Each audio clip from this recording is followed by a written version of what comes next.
It's been like 2 months. 2 months. But nah, bro. I don't care. I'm here. And I'm gonna be dropping the What If movie. What if Naruto had Danny Phantom's abilities? So yeah, don't know why I've been gone for so long. Honestly, I was just taking some time to really focus on my other channel. If you know what that is, it's E&M Edits. E&M Gaming people, if you come from there, I'm sorry to tell you this in advance. I don't know what I've been doing over there, but yeah, I literally have not posted it on E&M Gaming in like months, bro. I don't know, but I don't know, man. I just kind of lost my creative will to keep posting on that channel. So I've been kind of just backing myself up into my streaks, TikTok, Facebook Reels, all that type of stuff. If you care about any of this, but I'm sorry for other people that aren't from there and you're new. Yeah, but I just wanted to say that we're gonna be doing the What If movie. What if Naruto had Danny Phantom's abilities? If you guys do like this What If, you can tell me, and I hope you enjoy.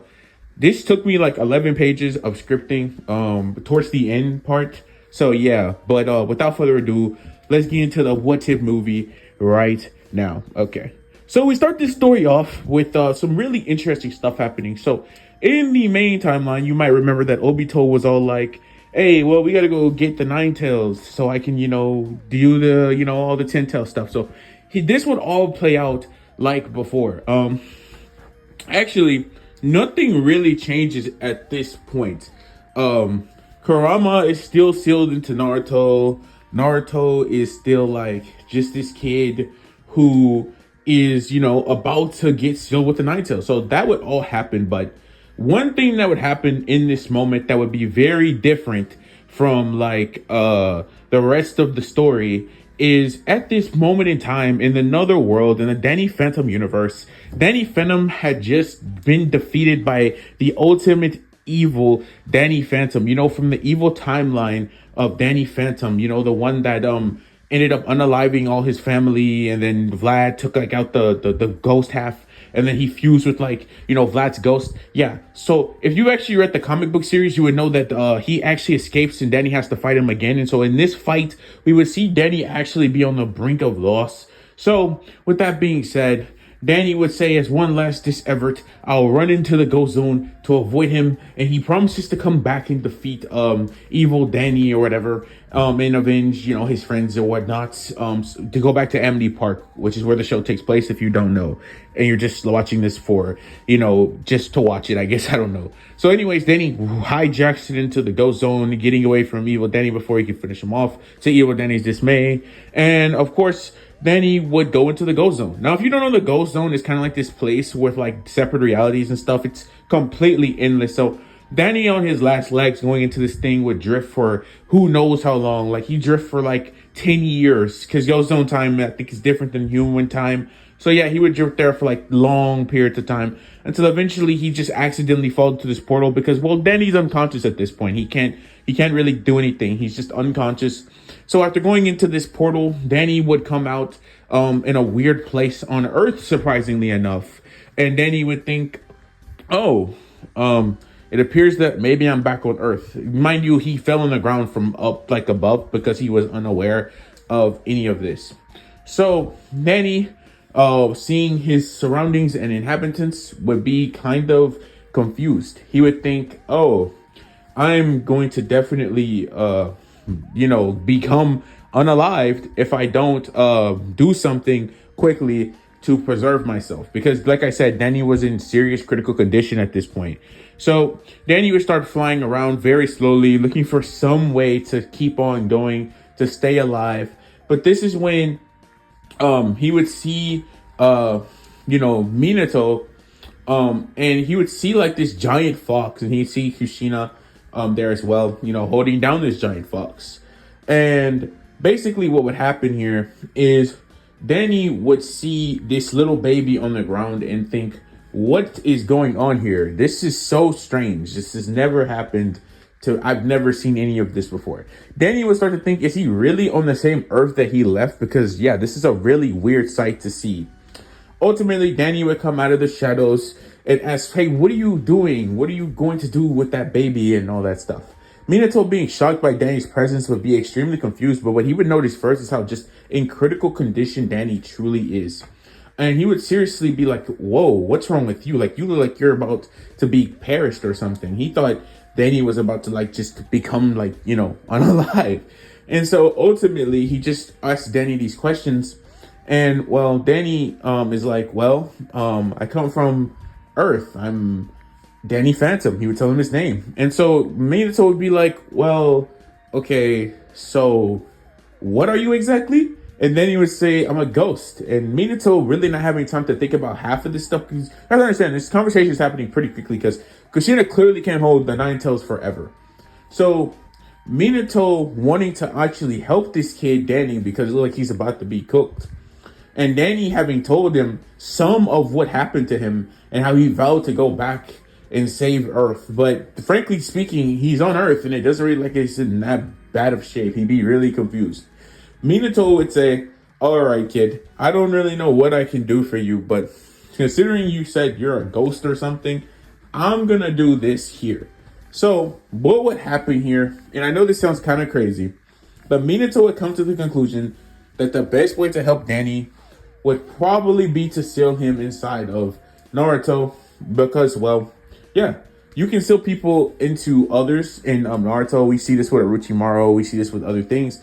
And considering Danny's on his legs and whatnot, and considering he was about to seal the Nine Tails anyway, and considering that Danny could be a big use to Naruto in the future, he says, yeah, I'll just seal you into Naruto if you're okay with that. Obviously asking him first. Kushina would be like, there's no way you're actually going to do it. But before she can even really finish that sentence, the Nine Tails would start going insane. And she'd be like, fine, just do it. Just do whatever you have to do to seal this thing as quickly as possible. So just like in canon, Minato would seal half of the Nine Tails in him, and then he would seal like half of it inside of Naruto.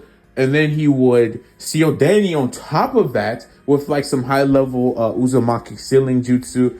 To Danny's shock because he genuinely didn't think that would actually work. But yeah, he gets sealed inside Naruto. And yeah, so Naruto actually gets two people or two beings sealed inside of him. He gets Danny sealed inside of him, and he gets the Nine Tails sealed inside of him.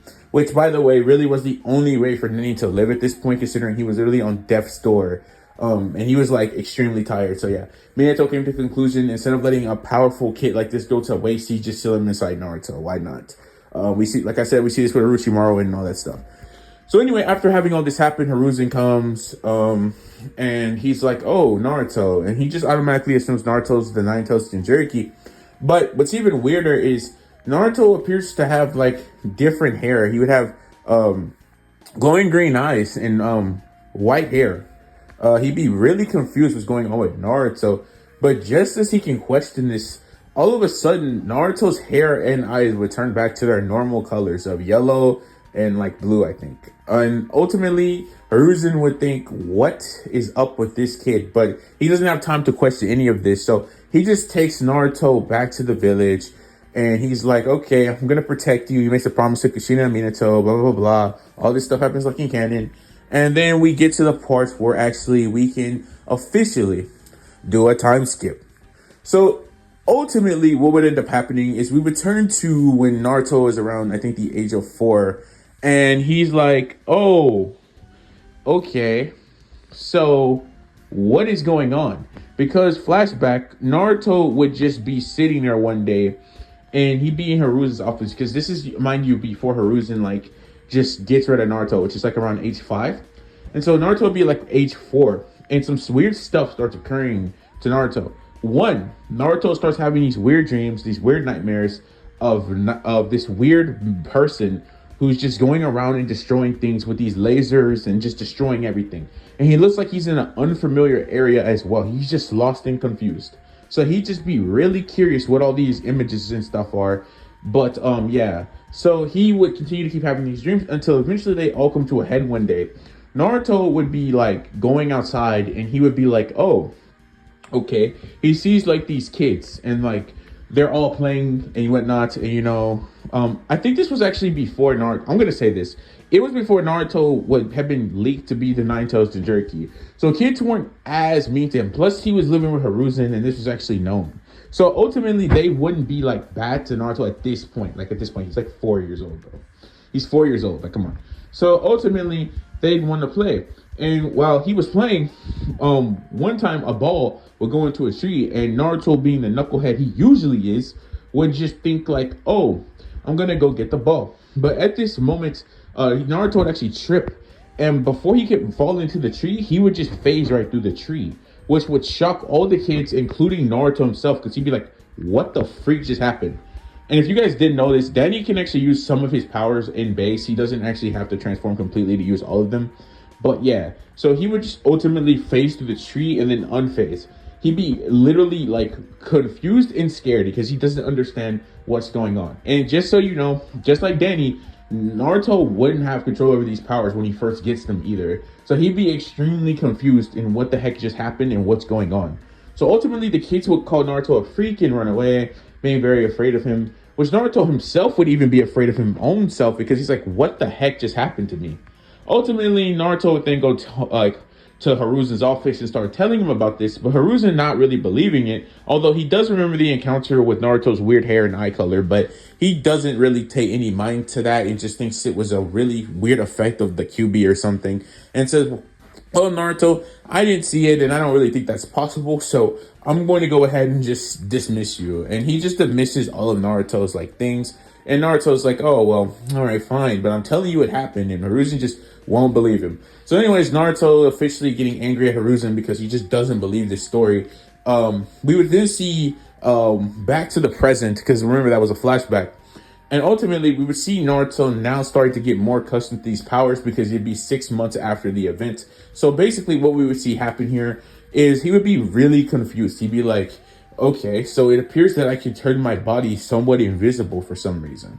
And he starts slowly getting a handle over these powers. I know it might sound kind of crazy that he's getting a handle over these powers this quickly, but it didn't really take Danny that long in canon to. So yeah, he wouldn't take that long. He figured out after I said like 6 months. That's still a lot of time. Ultimately, he still think there's more to these powers than what meets the eye, and he'd still be wondering about his dreams. But ultimately, Naruto would low-key master phasing in these 6 months. Time skip another 6 months, and we would then see that Hiruzen, now that Naruto is like around the age of 5, would just throw the kid into his own apartment, throw him out. And everything would be looking kind of bad for Naruto, like in the main timeline at first, until you quickly realize that Naruto actually couldn't wait to get away from Hiruzen because he's still mad at him for not believing that he can actually use these powers and abilities. So ultimately, Naruto will be happy to be on his own, as he would then proceed to get his check every month and so on and so forth. But he also keeps trying to see if he can do more with his ghost powers. Flash forward another 6 months, and by this point, Danzo has leaked that Naruto is the Nine-Tails Jinchuriki, so everybody's mad at Naruto and they're like treating him bad. Ultimately, this will lead to Naruto getting ostracized and feeling kind of bad like he did in the main timeline. So like next 6 months pass and all this stuff takes place. Ultimately, over this time though, Naruto would have not made any progress on actually improving his abilities outside of the phasing, which he can pretty much do pretty well. It'd be one night, it'd be a really stormy night also, and Naruto would once again be having that dream. Except in this time, instead of like just the dream and like him just seeing the dream, the images, this time Dark Danny would just come after Naruto. Like Naruto would actually be in the dreamscape. And he would just be like, what the freak is going on? So Naruto, he's like freaking out. He's like, whoa, what is going on? So Dark Danny starts attacking Naruto, and clearly Dark Danny completely destroys Naruto at this point, like clearly, even though this is like a dream version, but it's like Danny's memories of him. So ultimately, he's as strong as like what Danny perceived him as. So ultimately, Naruto would lose very bad, and he'd wake up, but he wouldn't wake up normally this time. No, he'd wake up and he'd see this weird thing. He'd see a giant cage, and he would also see someone appearing to be on the right-hand side of this giant cage. So if you're wondering what this is, Naruto would have, you guessed it, went into his mindscape. And within his mindscape, he would see none other than Danny Phantom or Danny Fenton. And he would see Kurama, the Nine-Tailed Fox. And ultimately, Danny and the Nine-Tails did not get along at all because the Nine-Tails was a jerk, to say the least. And, Danny tried to make conversation with it because he was stuck in Naruto's body. So, yeah. So, ultimately, what we would see here is Naruto would question who the both of them are, with Denny explaining to Naruto that he had got sealed in him ever since he was a little kid by this yellow-haired man who he can only presume was Naruto's dad. Ultimately, Danny actually never got Minato's name, so he never tells Naruto he's the fourth because he doesn't know that information. Like I said, it was a very quick conversation. Naruto would think, what? So you got sealed into me when I was a baby? He would be really shocked about both of these things, especially the Nine Tails, because he thinks he's really scary and big. Danny being like, I'm not going to say Danny is stronger than the Nine Tails, but I mean, probably equal to the Nine Tails. Maybe, I don't know. He would kind of just be like, not afraid of him though, because, you know, he can kind of get around him and stuff.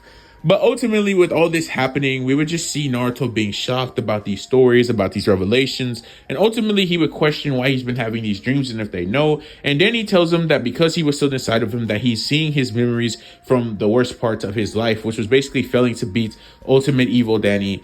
And ultimately, those images keep playing in his mind randomly because of that.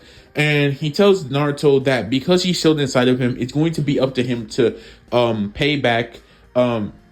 He's going to have to pay back Evil Danny one day for destroying Amity Park and taking away all his friends and so on and so forth. So what we would then see is Naruto actually agreed to this because he thanks Danny for basically making him ultimately stronger by giving him the ability to phase. But this is all Naruto thinks he can do right now. So he's just thanking Danny for this one power. But Danny would then reveal to Naruto that actually he has way more powers than what he just showed, than what he's been showing off. And Danny says he's been seeing Naruto's progression and thinks it's very similar to his so far. But Danny said with his help, he can become way stronger than he is now. And Naruto would actually be shocked to learn this. And Danny would say, I'll teach you in the mindscape so you can become stronger in real time, you know, because that's how this would work. And Kurama, hearing both of these guys, would just think, huh, you guys are so pathetic. I wish I could kick you out of the mindscape, but I can't because of this brat being here now. We basically share equal half and half. But yeah, Kurama would just be sick of Naruto. He'd be sick of Danny for sure because he's been there forever. And he just want them both to shut up and stop talking. With Danny saying that, yeah, you're going to have to deal with it because I'm definitely going to teach this kid how to use my abilities so that he can avenge my friends. Which Kurama would think that's stupid and just stop like listening to either one of them and just really hope they would just leave. Ultimately, though, Danny would then say, all right, so the first thing we're going to teach you is how to transform. With that being said, I'm going to time skip about a year to when Naruto is 6 years old and he's entering the academy. So ultimately, by the age of 6, Naruto, like I said, enters the academy in which, you know, he would come in and he'd be like, hey, my name is Naruto Uzumaki. Nice to meet all of you, or something like that. Because, yeah, honestly, he is starting to develop kind of some of Danny's personality, being his really one and only friend in this timeline so far, because he's the only one he's really been talking to. Because like I said, all of the villagers and the kids just ostracized Naruto, just like in the original timeline. So ultimately, with all this happening, Naruto would then go to a seat at the back of the classroom where he could look out of the window. And this would also be a seat, unironically, next to, you guessed it, Sasuke Uchiha of the Uchiha clan. And ultimately, Sasuke would say, you seem kind of weak. I don't know what it is, but despite that, you seem kind of different in a way. Sasuke, thinking these thoughts and saying them out loud as well, would think, hey, are you strong or are you weak? He'd just be kind of curious. And Naruto would say, yeah, I'd say I'm pretty strong. In fact, I would say I'm stronger than everybody in this classroom, to say the very least, which would actually like shock Sasuke. And Naruto didn't say this like low or anything, so like most people heard this and they all just start laughing because they'd be like, what are you talking about, kid? You're trash, you know? They're like, you're not that strong. Naruto just starts ignoring them because he just knows how strong he is at this point. I mean, he's been getting trained by Danny Phantom for a year with like full mastery. Also, this isn't teenage Danny from like the show. This is like the comic book version who's like around 20 something. So yeah, he's even stronger than he was then. So ultimately, like Naruto would just ignore them. And so Sasuke was like, are you really that strong or are you lying or whatever? And he's like, nah, I'm being dead serious. I'm really that tough. And Sasuke would be like, well, I hope I get to fight you today to really estimate your powers. And Naruto would just say, I hope that doesn't happen because you're going to get absolutely destroyed by me, which would make Sasuke even more shocked and actually get a little mad because like, are you serious? Like, he's the Uchiha. He's like the coolest Uchiha. Also, by the way, this is like, before the massacre. So like he's still kind of uppity, but he still be kind of shocked that Naruto is this confident in his capabilities.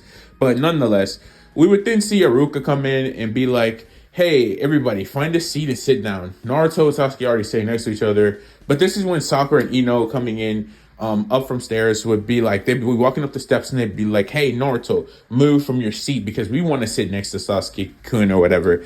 And then Naruto's just gonna tell both of them like, "No, I was already sitting here. You guys can go sit over there or something because I'm not moving." This is when Sakura would unintentionally, not, no, what I mean unintentional, no, she would definitely try to hit Naruto right here, which to her surprise, she would like try to hit Naruto, but he would dodge and then she would fall on the table. Naruto would then say, you had enough? Are you done? What even was that supposed to be?" Then she would try to punch Naruto again, in which he would dodge. Then he would literally just proceed to get up and then like he would literally just grab Sakura by the back of her like shirt, like in anime fashion, and he would just pick her up. He would put her in a seat. He would literally pull the chair out, put her in a seat, and then pull it up. He tell that you should probably follow your friends since you guys think alike, and not wanting to just get embarrassed like Sakura did, or do the same. Aruka seeing this would genuinely want to say something, but he'd be like, "Okay, well they were just trying to push Naruto out of his seat, so I'm gonna just let it slide. I mean, this is the first day, and whatnot. So yeah." And so ultimately, Naruto would just go sit back down to Sasuke. Sasuke would thank Naruto because he's like, "Oh my gosh, they're annoying. Thank you." And Naruto's like, "Yeah, I cannot speak. I don't know why, but I cannot speak. Don't mind it. Don't mention it," because he's like, "Yeah, they're annoying. I can see." So ultimately, class would start, and Ruka would be like, "This is ninja history. This is what happened." And all the kids are like, "Look. We wanna fight and test our abilities. We want to see how good we are at being shinobis."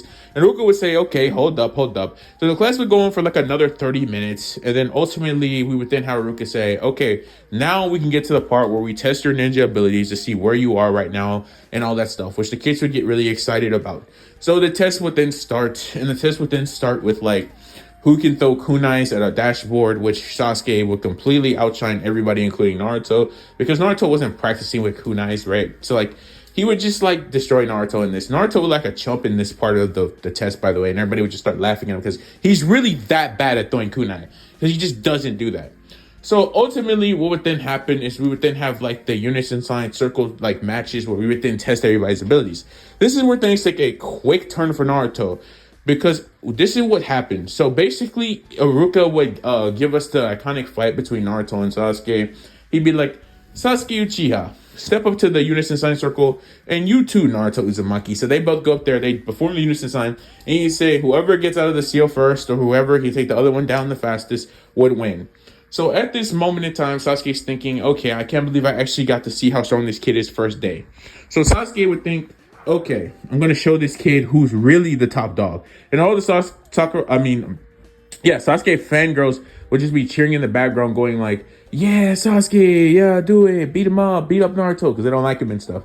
And all the guys would just be like, "This kid is going to get destroyed by this guy. Like, it's not even close." So Sasuke would then rush at Naruto, thinking like he's like this big shot, this cool guy. And he would think he's going to punch Naruto, but to his surprise, he would send a punch straight at Naruto, just for Naruto to, you guessed it, phase, like turned like into a ghost. He phased. So Sasuke would phase through Naruto, leaving everyone in shock, especially Aruka, because he's like, "What the freak just happened?" So Sasuke would start tumbling over because he'd be like, "What just happened?" Before Sasuke can even react, Naruto would already be behind Sasuke, and he'd be like, "Wow, I thought you were way stronger than that, Sasuke. Let's have some fun here. I want to really see how strong you are, so I'm gonna let you like show off or whatever." So Sasuke would try to kick Naruto, which he would just phase through it again and say, "Oh, wait, or maybe how about I don't even throw a punch and beat you?" I think that'd be pretty fun for your fangirls over there. Having this sort of Danny personality where he's kind of like a troll a little bit. So yeah, he would keep trying to hit Naruto with literally no chance of this happening because he just keeps phasing through everything. And so ultimately, it would get to the point where Sasuke is just exhausted out of his mind because he's just been trying to hit Naruto for like the last 5 minutes and he's been failing every attack. He's trying every taijutsu move he knows. When Sasuke's at his weakest, Naruto literally sneaks up behind him. He grabs him by the back of his shirt and he throws Sasuke out of the unison sign circle, in which Aruka is just stunned by all of this because she's like, how does he keep doing that? And he'd just be like, what even is that? Is that a Kekkei Genkai or something? But then Haruka would think, well, a Kekkei Genkai is normally like a combination of elements into a release or something, but Naruto's literally just phasing what appears to be in and out of existence. By the way, Danny has two types of like disappearing capability. He can literally phase to the point where he's like just phasing through physical objects, and then he has the one where he can like be completely become invisible. At least I think he does. Yeah, he has two different types of phasing. So the second one allows him to like become invisible to like everybody, and the second one allows him to become intangible. But yeah, he'd be pretty much just doing the intangible one. So Haruka can still sense him or whatever with chakra, because in this Naruto still has chakra. So ultimately he'd be like, okay, that's ridiculous. He would then remember that this was a match and that Sasuke had just been thrown out. So he'd be like, Naruto Uzumaki wins? Because he'd be like in shock, because he's like, what just happened? So ultimately Naruto would win. Everybody would be like losing their minds. Haruka would immediately report this to Hiruzen after class, after he sends everybody home for the day. And Anbu would come to Naruto on his way home and be like, come here, kid. We need you to come with us, because you're weird. So Naruto would say, fine, whatever, I guess. I've been told this old man this already. And so Naruto would come in to Hiruzen's office, and Hiruzen would say, well, Naruto, it seems that Haruka and all the students have seen something that appears to be a Kekkei Genkai. I can't lie and say that I haven't seen it myself, and I want to personally... But before Hiruzen could even finish that sentence, Naruto would say, nah, shut up, old man. I already told you that I could do that a long time ago. In fact, there are things that I could do that you can't even comprehend. But because you didn't want to listen to me, I haven't told you anything, and I'm not going to tell you anything more. This type of disrespect will get the Anbu... Hiruzen's special Anbu, they just come out of the ceiling and try to attack Naruto. But Naruto tells them if they actually think that they can beat him, they've lost their mind. Like, he would actually tell them, yeah, you've lost their mind. Naruto really thinks he's that strong. Hiruzen would be like, are you serious right now, Naruto? And he also tells Anbu to like back off of Naruto, because it's fine, because it's his fault for not believing Naruto, right? So anyways, he would start trying to get Naruto to tell him about the other abilities, which Naruto's saying, you'll learn eventually, or maybe you won't learn. Who cares? Like, I've been trying to tell you this, you didn't want to listen, so now I'm not going to tell you anything. Hiruzen, finding this very annoying, but also finding this fair, because you should have just listened to Naruto in the first place, would say, all right, Naruto, you win. I'll let you go home. But before Naruto could be released by Hiruzen completely, Naruto would say, hey, can I become one of those Anbu people that you have in your office? Being that in this timeline, Danny, wanting to know more about where he is, would actually encourage Naruto to read some books about ninja history way before this. So in that year of training, he'd also be reading books just so he can actually understand where he is and where he's at. So yeah, he would actually learn more about like all this stuff. So he'd be like, can I become an Anbu? And Hiruzen would say, Naruto, you're literally like a freaking, you're literally like 6 years old. Stop. You're not going to be there. You're in the academy. I'm not just going to let you become one of my personal Anbu. Then he's like, can I just become an Anbu in general? And he'd be like, no, Naruto, you're not that skilled. I have no way to prove any of this. Ultimately, Naruto would be like, okay, how about let's make a deal? I'll show you what I can do on the battlefield. If you can beat me, I'll give up on becoming an Anbu. But if you can't beat me, then I'll become an Anbu. How does that sound? Hiruzen thinking this is very a big waste of time, because no matter how strong Naruto is, or whatever that Kekkei Genkai Naruto has is, it has to have a weakness or a limit. He would think. But ultimately, Hiruzen would actually say, fine, Naruto, I'll let you become an Anbu, not my personal, but an Anbu, if you can actually beat me in a fight or whatever. Hiruzen thinking there's no chance in the world Naruto has of beating him. So ultimately, they go to like the training field, and Hiruzen's like, okay, fine, Naruto, bring it on, show me everything you got. So Naruto, before the battle starts, would just think, all right, Hiruzen, this is when you make me a freaking Anbu, because I'm gonna show you. So he would then turn into his transformation state for the first time, and you would literally see like the colors of Danny Phantom just going all around Naruto's body, and you would even hear like the sound effect play, and he would get his glowing green eyes and white hair, and he could phase through walls and flies, the theme song. So yeah, he would become, Naruto Phantom. That sounds horrible, but he would basically just go Phantom mode, I guess. And this would shock Hiruzen, because he's like, what the heck just happened? What, Naruto, what did you just... But before Hiruzen can even finish that sentence, Naruto would show off all the training he's been doing for a year, and he would fire an ecto beam, which is like the green beams that Danny fires. I'm just gonna be calling them green beams or whatever. So he'd fire one at Hiruzen, which would shock him, and Hiruzen would instantly dodge this, like sidestepping it, just for the blast to have destroyed like 3 trees in the background. And Hiruzen seeing this would think, okay, that is definitely not a normal amount of power for a 6-year-old to have. Ultimately, this is when Naruto would show off even more by showing off his speed, by speed blitzing towards Hiruzen at extreme speeds, which would shock Hiruzen, but he's clearly not faster than him. Ultimately, Hiruzen would then sidestep Naruto, and then he makes signs for a fire style. Considering that Naruto has proven that he's pretty strong, he should probably be able to take a fire ball jutsu. So he fire a fire style fireball jutsu at Naruto, and ultimately Naruto would just phase through that fireball, making it go behind. Which Hiruzen would be like, yeah, I kind of saw that coming, Naruto.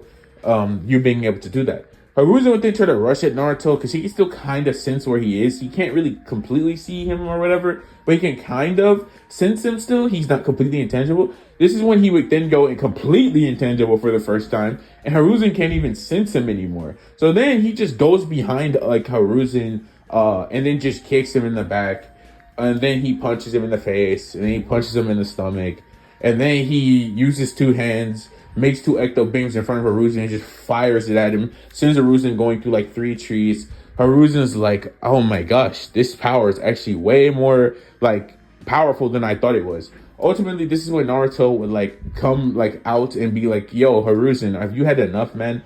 There's no way that you can actually before Naruto could even finish his sentence, he would then get hit with a black pole, get sent flying into some trees, and be like, oh man, I actually can't believe I just got hit. This is due to the fact that like I said, Naruto being very cocky, he literally showed himself visible to Hiruzen. And Hiruzen's the Hokage. Come on, that's not enough to take him out. Hiruzen would get back up and say, okay, Naruto, you're pretty strong, but I know for a fact that you can't hold that phasing ability forever. And also, just to clarify, he's not wrong. I know, like, it seemed like this is kind of an infinite ability or whatever, but Danny in the show himself never uses it for crazy amounts of time. He kind of just uses it to dodge some attacks. So I think it's safe to say that this thing should have a limit on it. So I'd say Naruto can hold it for maybe 5 minutes, which is still kind of crazy. But I'd say he trained enough with Danny to the point where he can at least hold it for 5 minutes. But when he's trying to attack, it's like he can't just like stay in it forever when he's trying to attack or whatever. So that's how the ability would be. So Hiruzen would then send like some more jutsu at Naruto, trying to really gauge how long the time limit is, which Hiruzen would be thinking it's a crazy time limit. But then he gets an idea. He would think that Naruto will definitely unphase eventually because he's going to have to throw an attack. And he would make the conclusion in his brain that maybe Naruto can't really stay like that when he's attacking. Naruto the first time did, but that's because it was his first attack. He can't keep doing that over and over again. So ultimately, Hiruzen would then wait for Naruto to make his move, which Naruto would just do the base intangibility to conserve stamina. And so Hiruzen can still sense him. So when Naruto went to attack him from behind again, Hiruzen would dodge his attack, not knowing what Naruto was going to throw, but he just sidestepped it completely, Naruto's entire attack. Naruto would become unfazed, and Hiruzen would already have a jutsu ready for Naruto. This is when he would fire it at him, and Naruto would actually get hit this time with an actual fireball jutsu, and it would actually deal some major damage to Naruto. He'd be really damaged after this. Hiruzen would then use like a mud jutsu to then like try to like stop Naruto, conceal his movements, which would work obviously because Naruto's on the ground thriving in pain. But before Hiruzen can do anything else or try to like condemn Naruto or whatever, Naruto would just phase through this, and then he would literally just proceed to fire more ecto beams at Hiruzen, to Hiruzen's shock, because he didn't expect Naruto to still be able to even be standing after taking a fireball jutsu. He didn't expect him to have this much potency. So ultimately, all this would keep on happening for a while until Naruto, being a kid, literally runs out of stamina because he can't keep this up. For a long period of time, Naruto still has stamina. He can't fight forever. So ultimately, he then run out of like power or whatever. And actually, he can't even stay in this transformation state longer than 15 minutes. So yeah, he had pretty much ran his like timer in that too. So Naruto would just fall out of the sky. Because Hiruzen had seen Naruto can fly, and Naruto was kind of taking advantage of that through a lot of the battle with Hiruzen as well. But ultimately, Naruto would fall out of the sky, losing his transformation, thinking, oh man, I didn't really expect to actually go beyond 15 minutes in this battle, thinking this is seriously bad. because now Hiruzen has full access to beating him. Which Hiruzen would just come behind Naruto, knock, neck chop him in the back, classic anime fashion, knocking Naruto clean out, and Naruto, would lose. So with that being said, Naruto kind of proceeding to get negative diff in base. Hiruzen would think, okay, Naruto's way stronger than any kid his age, and he's kind of overpowered with his ability to completely become intangible, fly, shoot beams that are strong enough to destroy multiple trees, send him flying, and have the strength strong enough to send him flying and whatnot, and having really good tactical senses and whatnot. He think Naruto is way too arrogant though, because he thought he could beat the Hokage, which by the way, Naruto could have probably beat Hiruzen. It's just that the way he went about it is why he lost. But yeah, he probably actually could have beat Hiruzen, if I'm being honest with you. So ultimately, Hiruzen would then take Naruto home, in which Naruto would wake up. He'd go to the academy the next day, and Hiruzen once again would send his Anbu to claim Naruto to make him go back there again. So ultimately, Naruto would go back there the next day, and he'd be like, yeah, oh man, okay, you were right. I understand. I can't become an Anbu. But this is when Hiruzen would be like, actually, Naruto, I've decided to do something different than making you an Anbu. It's actually going to be you're going to be like an assistant for the Anbu, and a specific one in specifically named come in here. He would say Kakashi Hatake, and Kakashi would come in and he'd be like, oh, so this is Naruto. You told me he had some special powers or something, Hiruzen. And Hiruzen would be like, yeah, this is Naruto, and he's a very special talent who's going to become a very powerful shinobi for the Leaf. I fought him yesterday, and if it wasn't for Naruto's incompetence in terms of his mental thinking and fortitude, he would have probably beat me in a fight yesterday. He would tell Kakashi. Kakashi literally not believing that Naruto could actually beat the Hokage, obviously, but he'd be like, okay, sure, this kid can beat you almost. But Hiruzen would assure him that he still won, and you could probably still win too, because Naruto has some very glaring flaws. Ultimately, what would happen here is we would then see Hiruzen give Kakashi Naruto, and he would tell him that he wants him to also train him, but if he can occasionally actually take him on some Anbu missions. With Kakashi thinking, are you crazy, Hiruzen? This is like a kid. Oh yeah, but then Hiruzen would tell Kakashi actually that he thinks Naruto wouldn't be that bad as an Anbu, all honestly, because of his special Kekkei Genkai abilities. He actually thinks that he'd be a major asset, as long as you use him sparingly. So he would actually tell him to take him on some Anbu missions and trade him. Kakashi seriously is getting to the point where he's questioning if Hiruzen is losing his mind due to old age, because these sound like some pretty wild requests, but nonetheless, Kakashi would end up accepting, and he'd take Naruto and they would start training. With this being said, we would then see a 4-year time skip take place. And now we would be seeing Naruto on the last day of the academy, and basically what we would be seeing is he go in and say, I can't believe 4 years passed just like that in his brain. So ultimately, Naruto would walk into class. He'd go sit next to Sasuke, which by now Sasuke has become emo. But with that being said, we would then see Naruto say, hey, what's up, Sasuke? And Sasuke would say, yeah, what's up, Naruto? How's it been? How's it going? And I'm going to defeat you today in the graduation exam. Because Sasuke knows that, guess what? They're both going for top of the class. They're both fighting for it, basically. So yeah, let's do a flashback to why Naruto and Sasuke are getting along so well. So during the 4 years, we would see that one day after Sasuke and the massacre happened, it'd be maybe 3 months after that, Sasuke would be on his way back to the Uchiha compound when he looks over his shoulder to see Naruto going into a training field. He would then question what the heck is going on and why Naruto is going over there. He would then follow just because he wants to see how Naruto has become so strong. Because, by the way, like I said, this is after the Uchiha massacre, 2 years and then 3 months. So yeah, he's kind of whoa, Naruto's way stronger than me still. So he just wants to see what's going on. So he would then go over there and he'd look, and he'd be really shocked to see Naruto going crazy with these lasers, what he thinks are lasers, and he'd be in his transformation state just firing away. Sasuke would then reveal himself and say, what the heck are you doing, and why do you look like that? Because Naruto did just like that a few minutes ago. To which Naruto would say,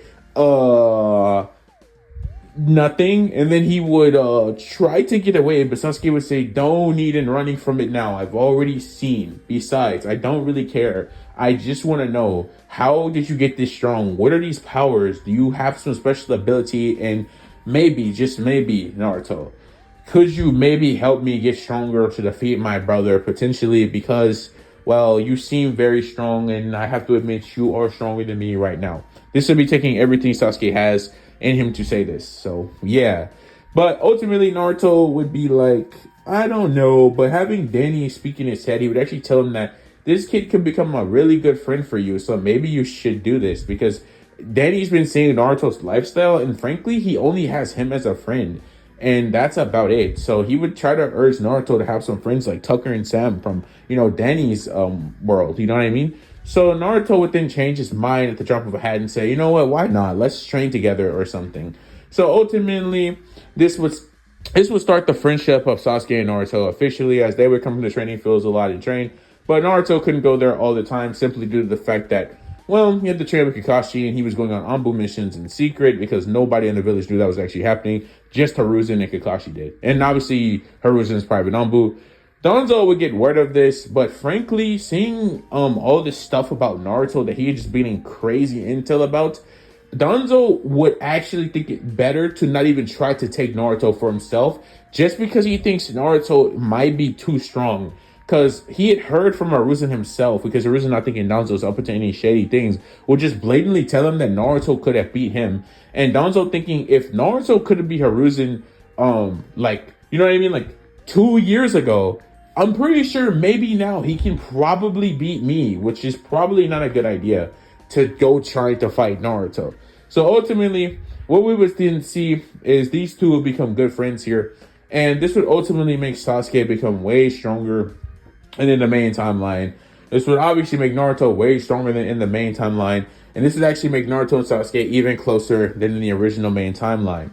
With this being said, we would then see, as the events play out, that we would then flash back to the present after this flashback is all said and done. And we see these two sitting next to each other as Iruka enters the classroom. He'd say that we're actually going to be announcing the Rookie of the Year today. And he would say that, well, Naruto and Sasuke, you both are the Rookie of the Year. Your grades are pretty good. And this is only due to the fact that Danny, urging Naruto to, actually do better in school thanks to his events that literally play to the ultimate enemy even becoming alive in the first place. This is why he urges Naruto to study so that these problems won't happen for him. So he does that. And on top of that, he's also been keeping up his training so he's physically as capable as ever and all that stuff. And also, Naruto was actually really good with kunai now because he trained with Kakashi, who's obviously really good at that. So yeah, he's pretty much increased his shinobi skills, tactical skills, strength, physicals, ghost powers, and even chakra control. As Kakashi would actually teach Naruto some Winjutsu, as they would both find out that he has Wind Infinity. So anyways, after all this happening, he would basically just be up there with Sasuke at top of the class. Sasuke in this timeline still hasn't unlocked his Sharingan yet, but he had become way stronger than he was in the original, having no reason for this to happen yet. So ultimately what would then happen is we would then see Iruka be like, I don't know how I'm going to do this, so ultimately I'll just name you both Rick. But before he can even finish the sentence, Sasuke and Naruto both scream out, no, we'll have a fight for it. Which would shock Iruka. He'd be like, okay, I guess that's fine, because all the students would be like, yeah, let's see who's stronger between the two. Over this time period, funnily enough, Ino would actually stop liking Sasuke because, he became kind of distant and kind of mean. And Naruto had rose into popularity, and he was kind of cute or whatever to Ino and whatnot. And Ino, not being a bad person, would actually start to like Naruto more. So Ino and Sakura would actually become rivals in the sense that she likes Naruto and she likes Sasuke. So ultimately, they would argue about this over there and saying, "Oh no, Naruto's gonna win," and then she'd be like, "No, Sasuke's gonna win," and they'd be like, "No," and they'd be just going back and forth, to everybody's annoyance. And ultimately, we would then see Iruka make the sign or whatever, and he'd say like, "Oh, all right, the first person to get down or thrown out of the circle, you know how this goes, wins." So ultimately, at this point, this is when Sasuke would then say, "I'm going to show you how strong I've got it, Naruto. I figured out your weakness." Which, of course, Naruto would be like, weakness? What kind of weakness do I have? I have no weakness. Naruto, by the way, had not really lost his... Training with Kakashi? Yeah, Kakashi actually beat Naruto 4 times. But yeah, guess what? Naruto actually beat Kakashi 3 times. So yeah, it was actually kind of insane that Kakashi couldn't even really humble Naruto. If anything, he made Naruto feel more confident because 3 out of 4 times he was able to beat a Jonin in the village that's considered to be the strongest Jonin and like an Ambu captain. So yeah, he was really impressed with himself. So this actually made him more cocky actually. And with more training with Danny's powers and with like all this ninja training stuff, yeah, Naruto was pretty confident Sasuke had nothing in his bag that could beat him. He could beat him. So Naruto's like, he's pretty much doing what he did in our previous battle where he's like, okay, come on, Sasuke, let's see what you can do. Also, clearly, it wasn't just like Sasuke was fighting, was just training with Naruto so they can both get stronger. It's not like Sasuke's just reading the scrolls from the Uchiha compound and learning fire style, which he clearly did, but he's not just doing that to get stronger. He fought Naruto like 9 to 12 times within their training sessions. And it's safe to say Sasuke lost every single time. So I bet you're probably wondering, right? Like, what could Sasuke have figured out that could beat the great Naruto at this point? The strongest in the class without question. Well, Naruto would then proceed to just aim his fist at, Sasuke. And he'd be like, okay, Sasuke, we're just going to end this quickly. I'm pretty sure you know what's about to happen. So he tried to fire an ecto beam from his hand, learning how to do this in base actually. But he can only do it like somewhat. So he just make a pretty decently sized one and just shoots it at Sasuke, which Sasuke easily sidesteps. This is when Naruto would appear next to Sasuke. Because you got to remember, Naruto's base has actually gotten way stronger. Like, he's a shinobi now. So he doesn't actually need to transform every time just to get enhanced stats. But when he does, oh boy, Naruto's crazy strong and fast. So ultimately he appears behind near Sasuke, tries to swing a punch, which Sasuke is very easily able to read. He body slams Naruto into the ground, and then he kicks Naruto sitting and flying. Before Naruto can get sent out completely though, this is when he would create one shadow clone, which he would learn from Kakashi actually how to do shadow clones. He would only learn how to do the regular shadow clone. He wouldn't learn the multi shadow clone jutsu just yet. So then he would get that clone to throw him back before he got out of the circle. And so Naruto led in the circle thinking, okay, not bad, Sasuke, not bad, not bad. You almost took me out there. Sasuke also already knowing because of his many fights with Naruto that he is not beating Naruto in a fight. He's already aware that he's going to have to send him out to win in this scenario, at least at this point. So then Naruto says, I'm not going to take you seriously, Sasuke, which would actually shock him because he's just used to Naruto always being cocky. This is when Naruto would transform. And yeah, if you weren't listening to anything I just said, the kids in the classroom actually see Naruto do this a couple of times by now, so they wouldn't be that shocked. But all of Naruto's fangirls, including obviously being the head of them, would be like, "Oh yeah, Naruto!" So Naruto would then run and then just disappear because he's just that fast. He just punched Sasuke in the face, stomach spin kick, body flip, back flip. Over after finishing that combo, he'd be like, "Sasuke, you had enough." Sasuke's just writhing in pain. You gotta understand, this is a Phantom Amp Naruto was training for Kakashi. Sasuke gets up, thriving in pain. He's like, okay, Naruto, that wasn't that bad. But then he fires a majestic fire style jutsu, which I bet you're wondering, why did Sasuke choose that really broken jutsu to fire at Naruto that's going to definitely get rid of all his reserves? In fact, but it's obviously not as strong as Madara's, clearly, but yeah. So he fires this at Naruto. Naruto's taken aback by how Sasuke can just use this crazy big fire style. So Naruto is the only way he can actually get out of this is if he phases through it. So he does, which is exactly what Sasuke wanted, because by fighting Naruto for so long, he knows what Naruto will do. So when this happens, Sasuke would then appear in front of Naruto, and he would make hand signs for, you guessed it. If you haven't figured out what Naruto's obvious weakness is, it's Genjutsu. He has no counter for this whatsoever. So Sasuke would then, he doesn't have one yet. So Sasuke would then use Genjutsu he make hand signs for one. And Naruto would fall under this Genjutsu because, he wasn't expecting that. And also, funnily enough, Kakashi actually never taught Naruto any way to escape a Genjutsu, simply due to the fact that he literally just didn't think he needs it. And Naruto actually does know how to break a Genjutsu, but Sasuke was saving just enough chakra to put Naruto in a pretty good Genjutsu. So it's like he really won't be able to break out that easily. So Naruto's just falling in his headspace, just falling.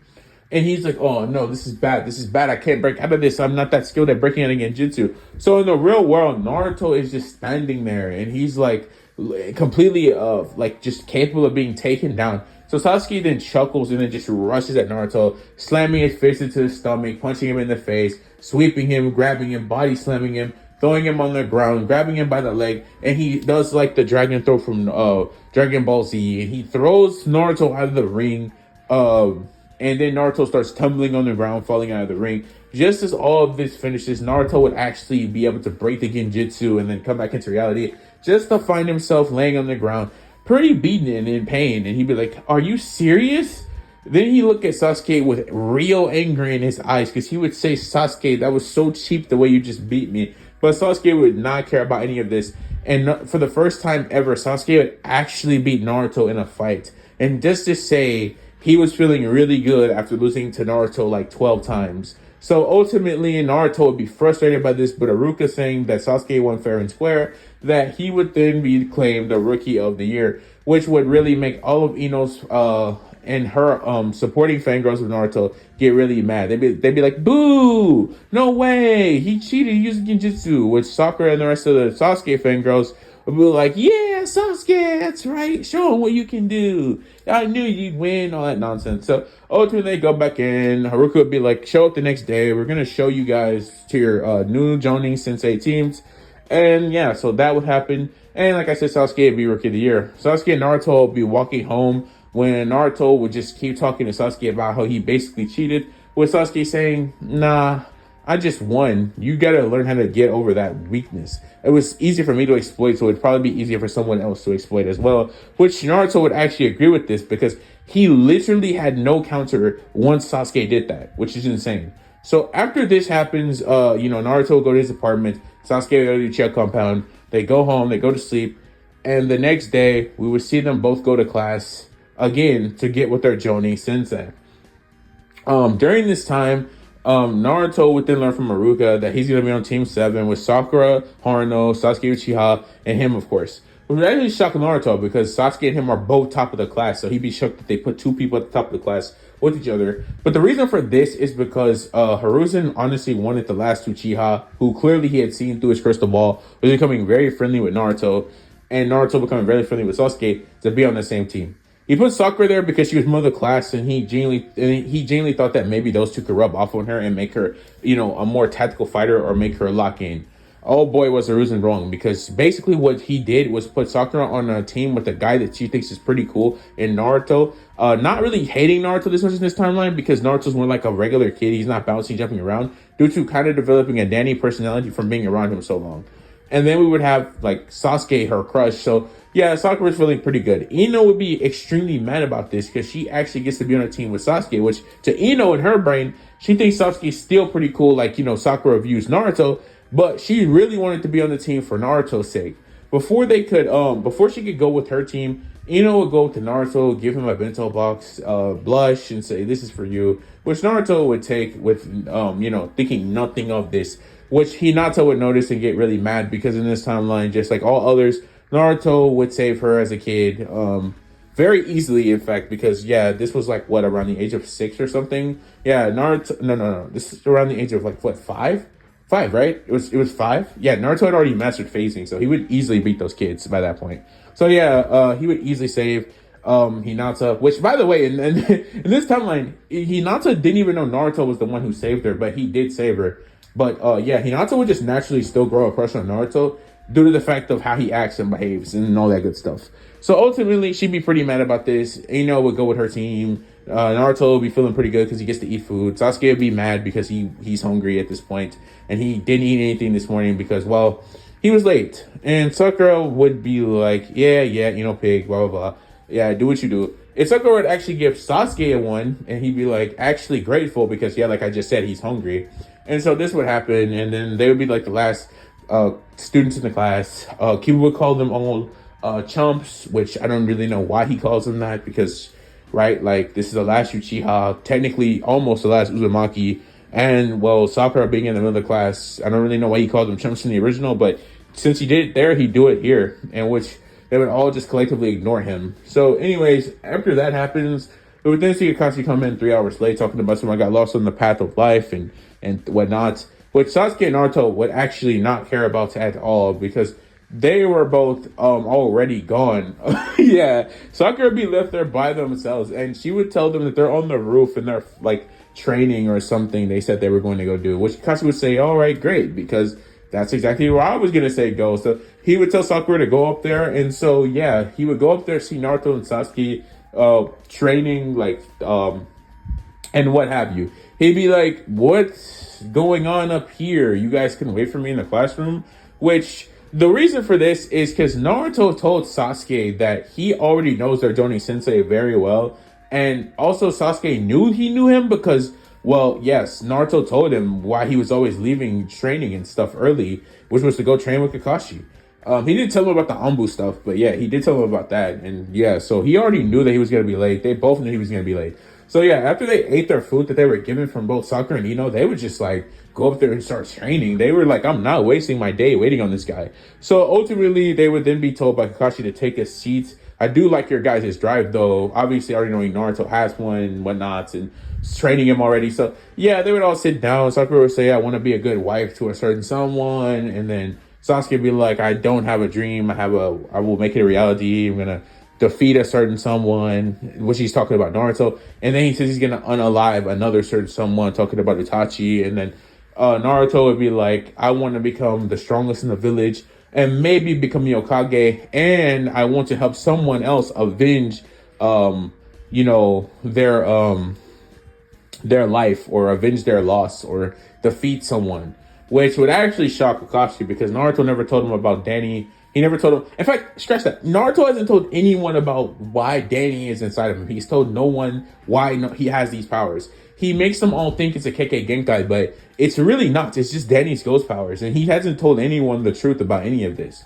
Naruto, once again, like I said earlier on, made a pledge to Danny that he would go back and avenge him and he would beat Dark Danny someday. So yeah, that's still something that Naruto dreams of doing. So ultimately, Naruto not only dreams of becoming the strongest, he may or may not dream of becoming he does kind of want to become a Hokage because of the way the villagers treat him. But having that Danny personality, he doesn't really know, he doesn't really want that responsibility right now. So he's kind of unsure about the Hokage part. But he's definitely going to avenge Danny, though. That's something he's definitely going to do. So yeah. With all this being said, or he wants to do, I'll say that. So yeah, ultimately with all this being said, Kakashi would be like, okay, so Sasuke's pretty strong. Sakura's a fangirl, and Naruto, well, he already knows Naruto pretty much very well. So ultimately he'd be like, okay, tomorrow I need you guys to come to the training fields. We're gonna have a bell test. So yeah, that would happen tomorrow. And well, we're gonna flash forward to tomorrow, with only one flashback taking place of Sakura trying to ask Sasuke on a date. Sasuke saying thanks for the food, but there's no way I'm going on a date with you. Because you're weak. I'm not even joking. Sasuke would actually say you're weak, which Sakura would be like, what? I'm weak? And then Sasuke would say, yeah, thanks for the food though, but yeah, you're weak. Sasuke also being around Naruto, he is still emo, but he's kind of gotten more of a straightforward personality like Naruto, where he doesn't really just not speak. It's more like he's more straightforward with his thoughts, but he's still emo. Like he's not going to talk unless talking to, basically. So yeah, he'd just be like, yeah, you're weak. And then he'd just walk off. Which Naruto would start laughing, which Sakura would get mad at this, try to punch Naruto, which he would just phase through that, fly away, and be like, yeah, nice try, Sakura. I'm getting way too used to your moves. You really should try to get stronger before tomorrow or something, because if you don't, you're going to lose. And then he just fly away, with Sakura thinking, oh my god, why am I on a team with these two monsters? Completely regretting her initial thoughts of enjoying being on their team, and also thinking Naruto is pretty normal, but the Kekkei Genkai makes him kind of strange. Anyways, after all of this taking place, we would then flash forward to the next day, with Sakura obviously making no progress, because how are you going to make progress overnight?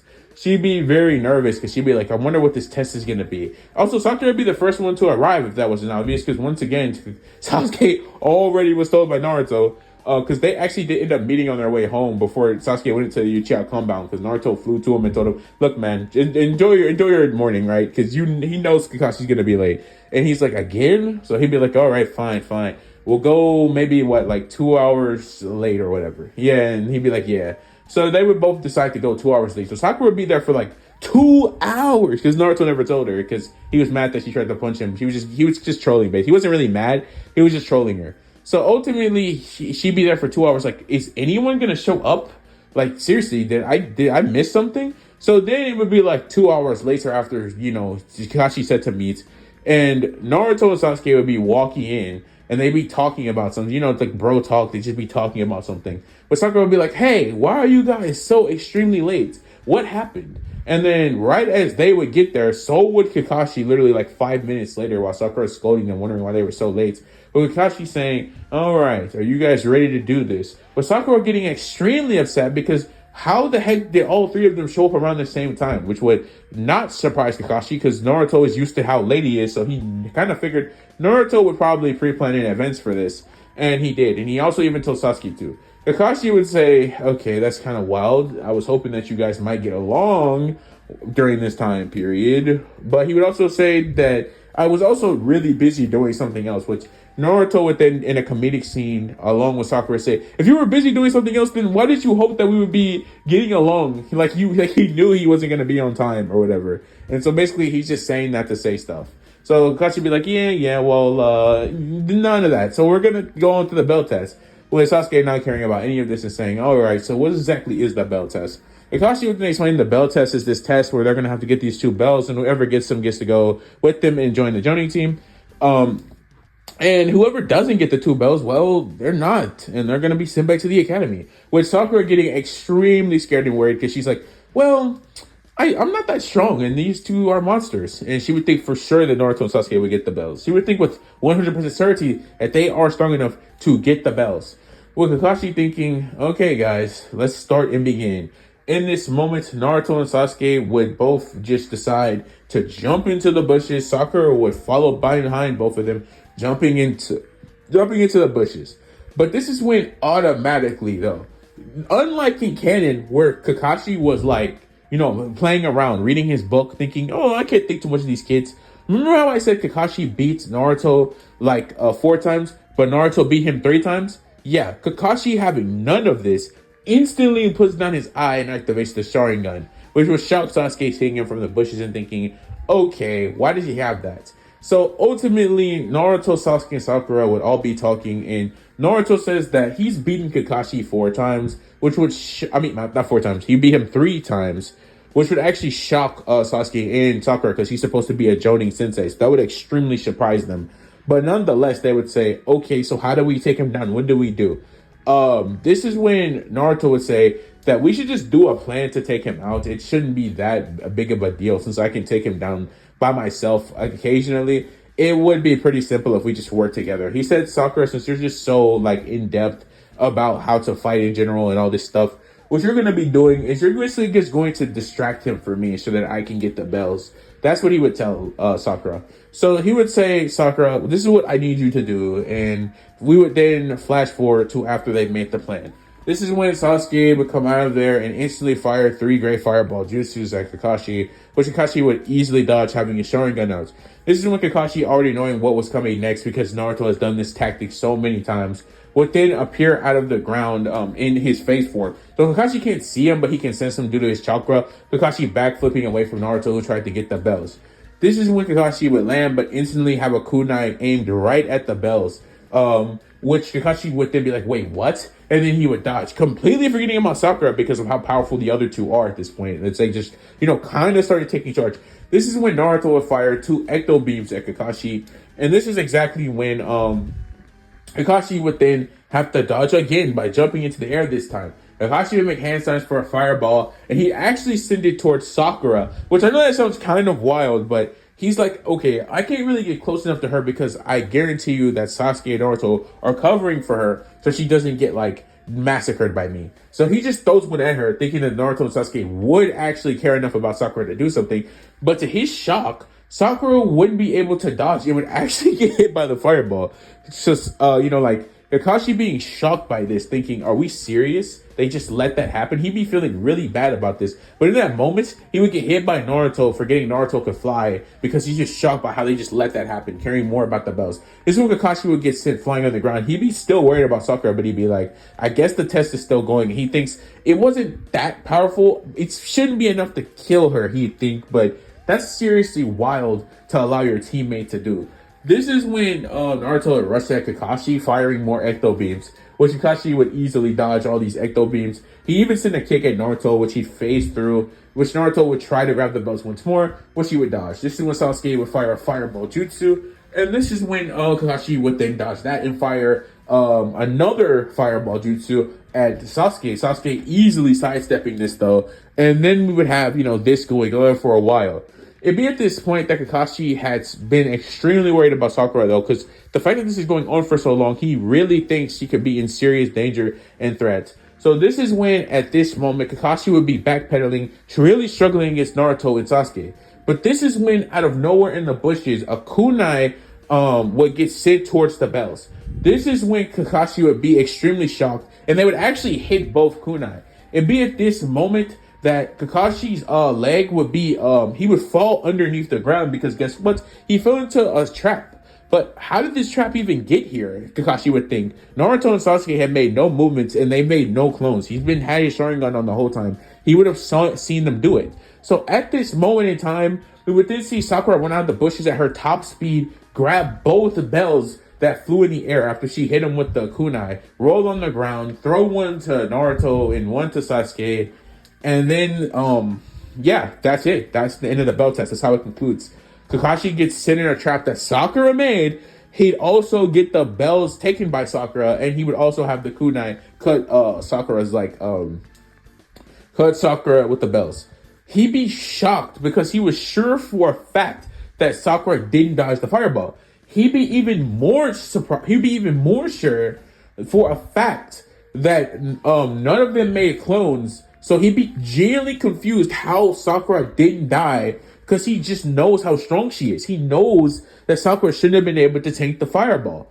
But this is when Naruto will reveal he couldn't believe that Kakashi fell for something that simple. Although he has to admit, since Kakashi didn't know about it, it was very easy for him to fall for. Kakashi would be looking at Naruto like he's confused, like, what is he talking about? But this is when Naruto will reveal the plan. So we flash back to that moment when Naruto is telling Sakura what she'll do. He tells Sakura that you're just going to hide your presence as much as possible, and we're going to basically lead Kakashi into a trap that you're going to make very carefully, very concise. I need you to make it where it seems almost that there's nothing wrong, and I want you to hide your presence as much as possible. We're going to press Kakashi as much as possible so that he won't notice you. He then tells Sasuke that that's what the plan is. You're just going to try your very best and make sure he goes towards where the trap is, where Sakura is, so that she can then remove the bells from Kakashi's person and take them, right? So yeah, that's what he tells her.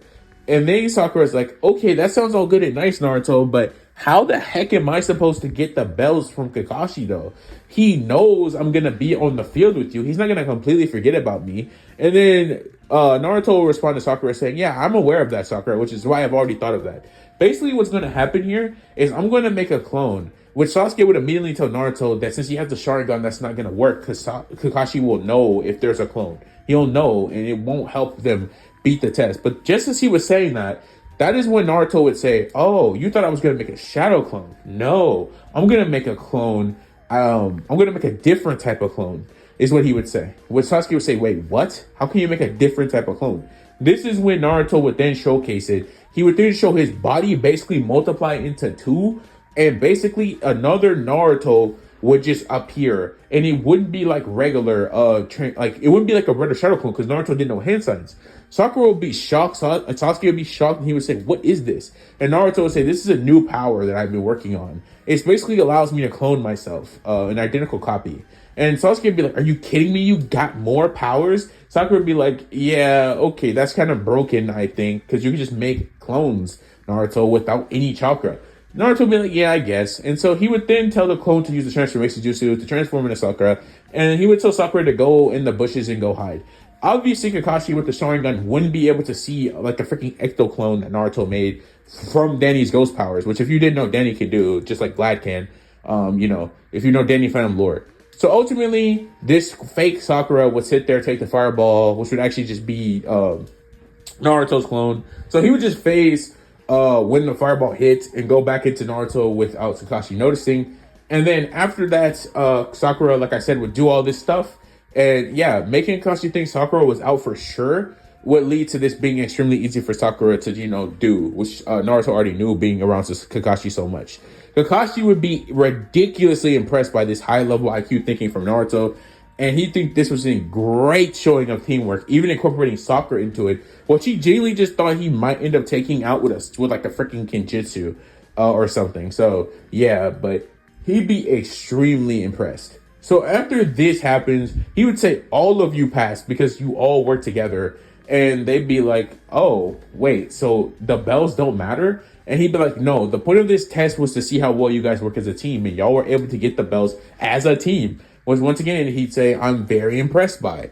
So with this being said, and them learning the value of teamwork, this is when Kakashi would officially make them Team 7, tell them the speech about Obito, about a friend who leaves somebody behind the scum, and yeah, we get it. So in overall of this, Hiruzen would hear from Kakashi that Naruto's improved once more, as he's able to now make clones that don't even use chakra. Which Hiruzen would say, what else can that boy do? Another power. He's truly impressive and insane, he would think. But with that being said, we now flash forward to after Naruto and Sasuke have done tons of D-rank missions. And I say Naruto and Sasuke because Sakura is just so far behind them.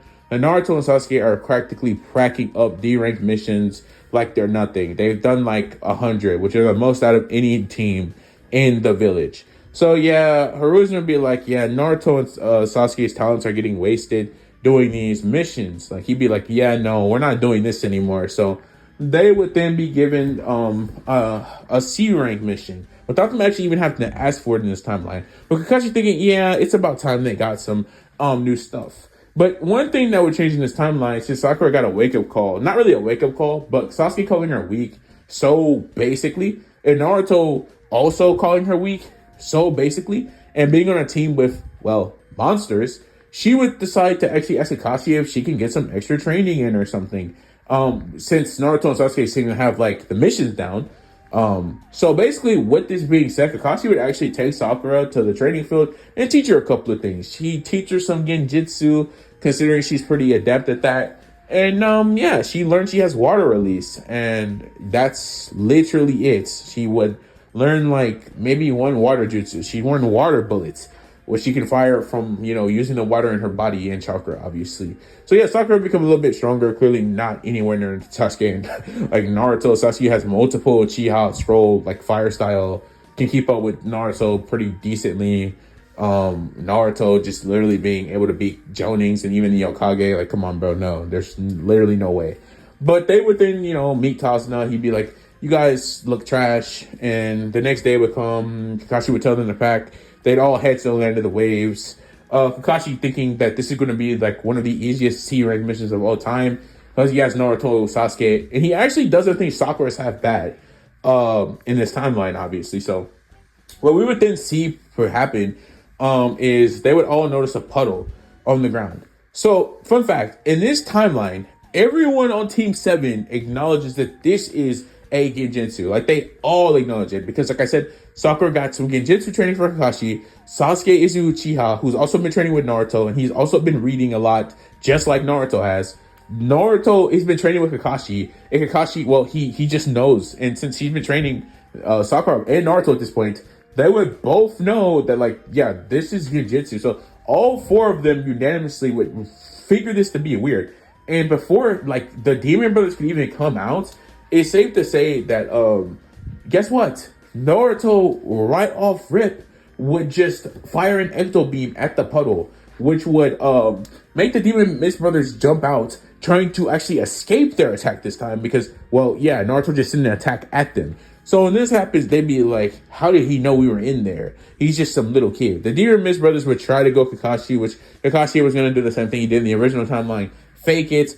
But, yeah, this is when Team 7 would show that they're a broken team, because off rip, the minute they got near Sakura, she put them both in genjutsu. Sasuke would jump up while they're in a daze. He one-shot one demon brother, and Naruto would just one-shot the other one with no effort at all. Kakashi didn't even make a move, man. And Sakura pretty much immobilized both of them, so they were just easy takedowns. So the Demon Mist Brothers get negative diff by getting. They get negative diff by getting.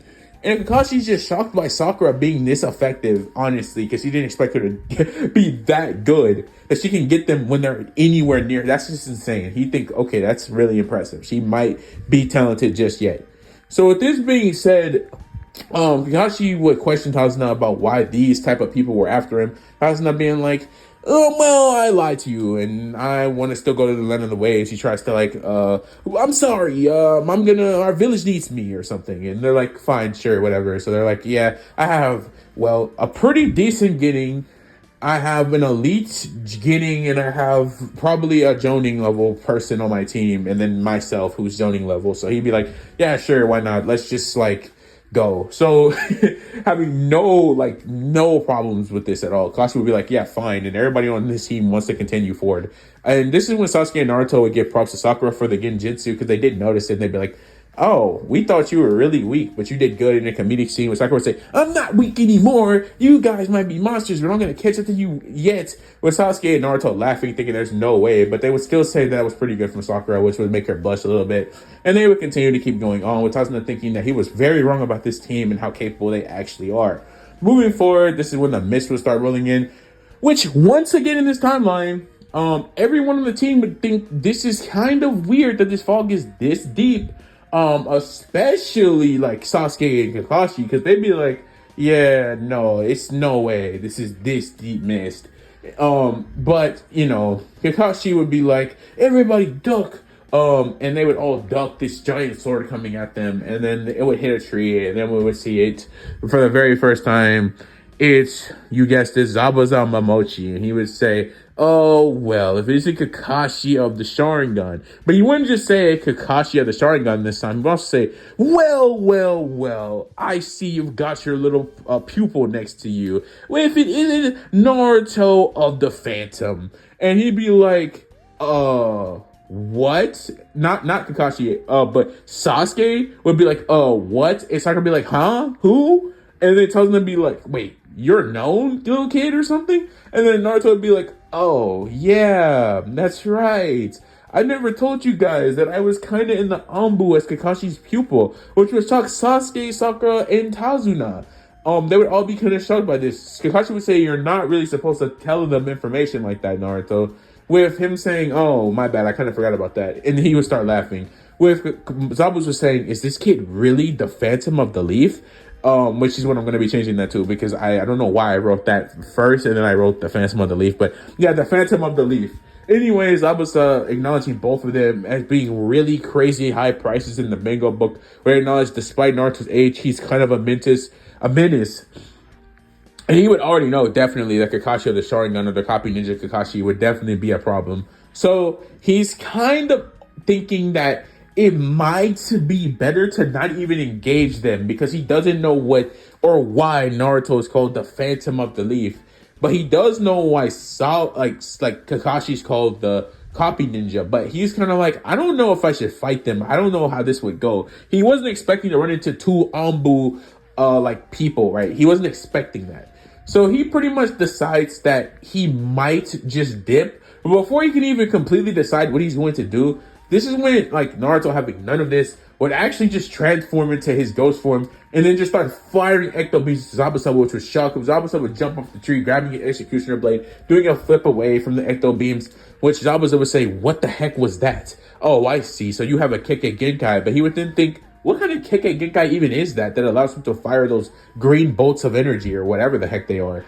Naruto would just start rushing at Zabuza completely against Kakashi's wants and wishes, as he would say, what are you doing? That is a very dangerous thing to be doing. Like, he knows how strong Naruto is, but he shouldn't just be going in willy-nilly against Zabuza or whatever. And so Zabuza would try to attack Naruto. But the thing is, in this verse, if you really don't know that Naruto can, like, phase, you're going to really be cooked against him, because you're probably going to just think you can overpower him, which you can't, because he's just going to phase through you.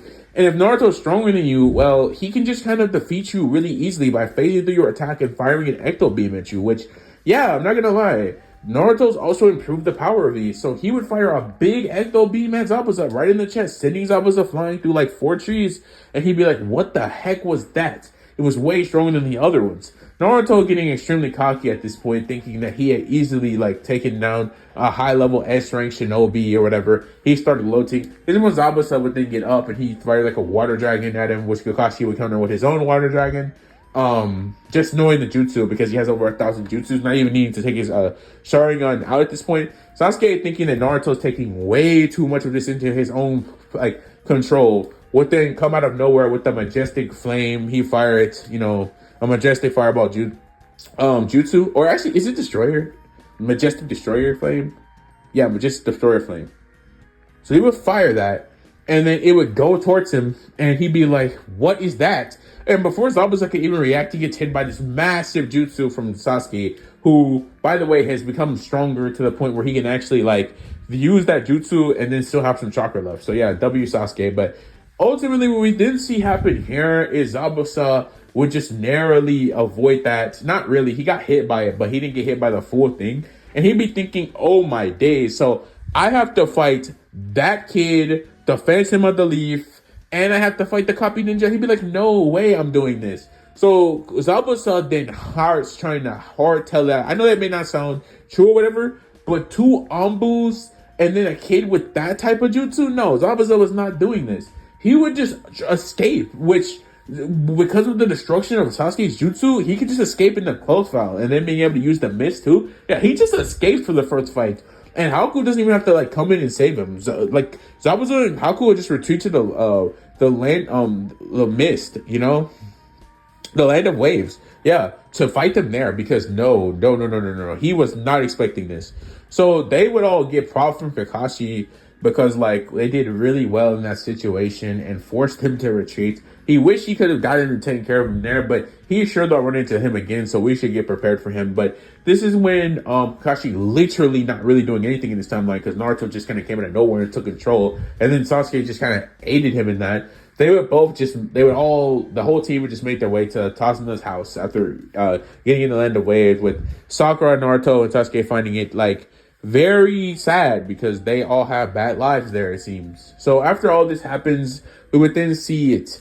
They'd be there. Inari would just start being annoying, and then Ayame, Tasuna's daughter, would just make them like this great food, like the best thing you've ever seen. They would start eating. They have a great time. They'd all have banter, and next thing you know, we would be 3 days done with all of this land of the way stuff. They'd just be there every day, making sure Tazuna can complete the bridge. It'd be the 5th day, and we'd see the whole team once again there with Tazuna, but just as we would have expected, we would see it. Miss Roland, which you guessed it, everybody on Team 7 gets an alert. Sakura getting ready to, obviously getting her little kunai out, and even though she's more capable, she's still going to do that because she's not as capable enough to damage S-rank ninja like those two are. And she would be like, "Okay, guys, it seems like we're gonna run another fight with Zabuza here," and they'd be like, "Yeah, we're ready for this." And Zabuza would then show up again, and he'd be like, the Phantom of the Leaf, if it isn't you again," along with Kakashi, the copy ninja. Which, by the way, he does actually say Naruto's name first, because Naruto was way more effective than Kakashi was in the first showing of the fight. So he was actually more worried about Naruto, because he remembers when he tried to attack Naruto, he was literally like a phantom. He couldn't hit him, so he'd just be like, "Oh yeah, no, you're way more of a problem." But he would then say, "Haku, I'm going to need you to go and take out that boy, that girl, and the other brats." So he would actually tell them to just take out all the kids and then take out Tazuna, which he said, "I'm going to go fight the copy ninja," or whatever. So yeah, that's how this goes, with them all being shocked to see Haku there, as in this timeline Naruto actually never ran into Haku. So yeah, he was pretty shocked to see Haku there for the first time, thinking that he really wasn't expecting him to have any help, but he'd be like, "Yeah, there's no chance Haku has of beating him," which honestly, Sasuke, Naruto, come on, bro. And low-key, no chance at all. I'm not gonna lie to you. So Haku would then attempt to fight the Phantom of the Leaf and the last Uchiha. Safe to say, this battle goes on for about 10 minutes until Haku realizes that this is not going to go his way that he wanted it to at all. So he just demonic crystal mirror jutsu, and he just makes all these ice mirrors, which he then starts trying to throw Sinban at both Naruto and Sasuke. Where, by the way, Sasuke fighting Naruto at the time had to increase his reflexes and speed So he's actually kind of capable of dodging the Senbon, but he's having to use his top speed to do so. Whereas while Sasuke is over there expending energy, Naruto is just phasing through all this Senbon, which just has like Haku in shock. Naruto being tired of this jutsu and really all of this stuff would just say, if this jutsu only can attack me and Sasuke in this area, then me and Sasuke won't fight you here. So he quite literally just proceeds to phase over to Sasuke. He grabs Sasuke in phase form. If you didn't know, Danny has these powers where he can actually just phase someone if he grabs them. So he grabs Sasuke, phases him out of the mirror area, and they're just outside of it, which literally forces Haku to have to put the jutsu down and come out to fight them again, which Haku would say that ability is quite annoying. He would then try to fire like ice jutsus, like really strong ice jutsus.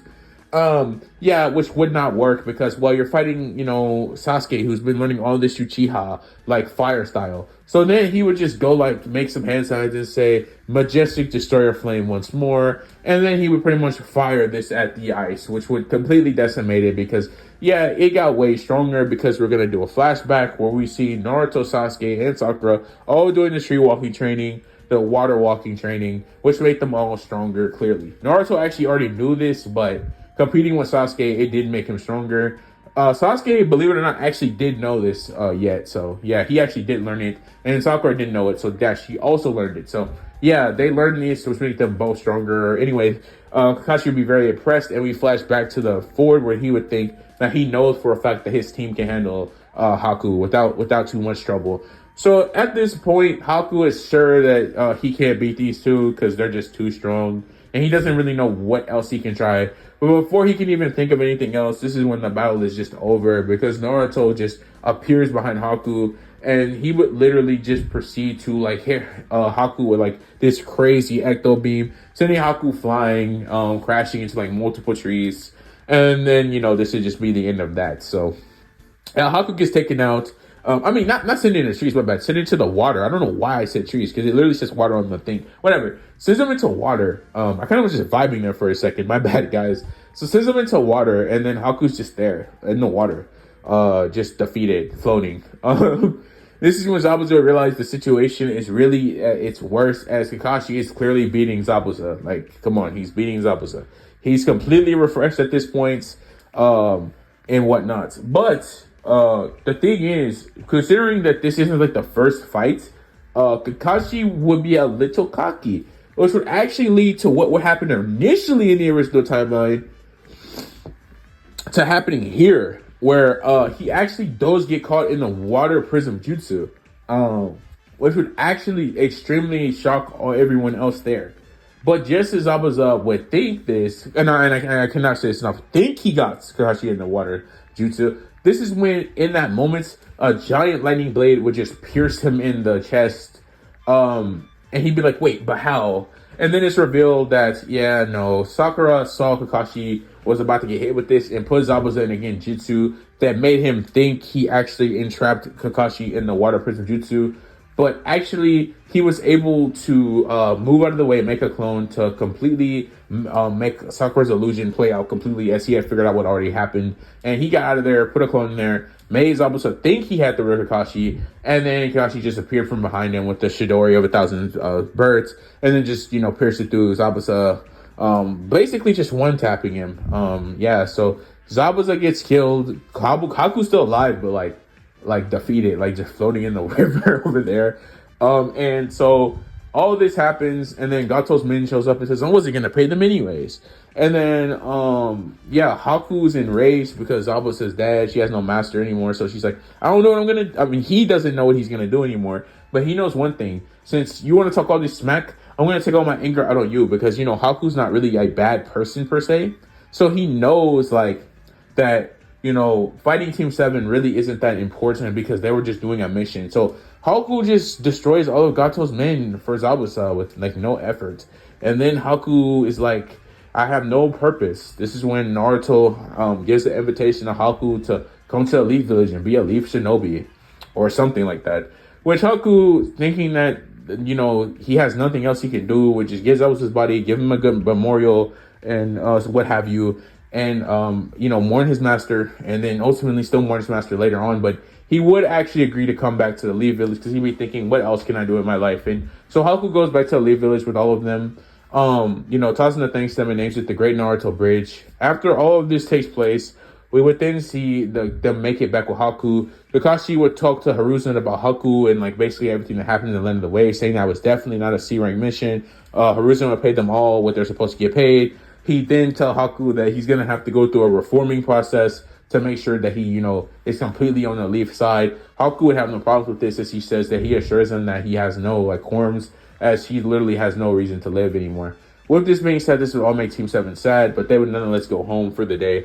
They would all actually be walking together, because if you hadn't realized this by now, Sakura, Sasuke, and Naruto actually being really close in this timeline due to them, clearly having good chemistry. So they would actually all be kind of friendly. I'm not going to lie to you. So Naruto and Sasuke would have stopped treating Sakura like she's just a useless nothing, especially after she genjutsu Sabusa and saved Kakashi, basically. And so, yeah, they would all just kind of be friends at this point. So they're all just walking towards home area, and they would all just be talking about something. This is when out of nowhere, we would then just see Konohamaru run up to Naruto, who had met him from training with Kakashi at the Anbu, in the backyard, where Hiruzen trains the Anbu, because Kakashi trained Naruto there sometimes, and Konohamaru lives in Hiruzen's mansion. So yeah. So ultimately he run into Naruto and say, "What's up?" And then this would happen, and then Naruto would be like, "Oh, hey, what's up, Konohamaru?" And then he would go home. That would just happen. It's just a brief interaction to show you that they do know each other in this timeline. So, all three of them would just talk about that for a second, and they'd be like, how do you know him? Sasuke, Sakura. And they'd be like, yeah. And then Sasuke would be like, hey, do you guys want to go train before we go home? I mean, I'm pretty up for it. Sakura would be thinking, I'm not I'm actually tired, but I'm down tomorrow if you want to. And then, Naruto would be like, yeah, sure, we can go tomorrow. Because even Naruto would be kind of tired here. He'd be like, Sasuke, you're just a training, the demon or something. And then Sasuke would say, I got to get stronger than you. And, I still don't have my Sharingan.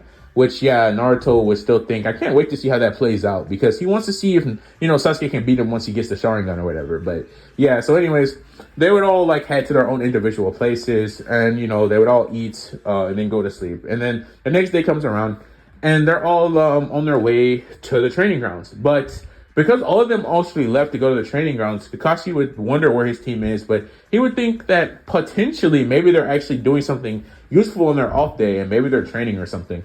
But while Naruto, Sasuke, and Sakura, who are actually once again all walking together, were on their way to the training ground, this is when they would actually see Konohamaru getting bullied by Kankuro, and Naruto, knowing Konohamaru in this timeline, would not let that slide.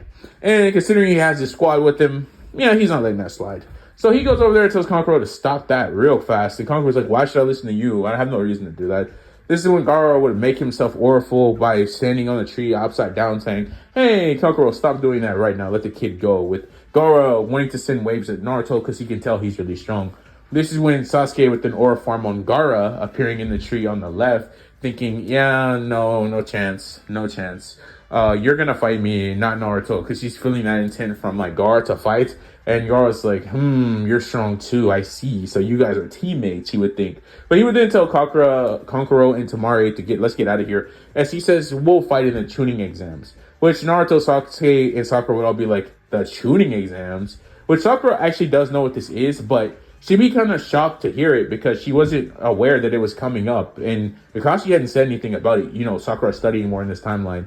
So ultimately, with that being said, Kakashi would then eventually run into them at the training grounds because he had went there earlier, but they weren't there. So he went back out again to find them. But when he came back, they were actually there by now because remember they got stopped by Gaara. We just covered that.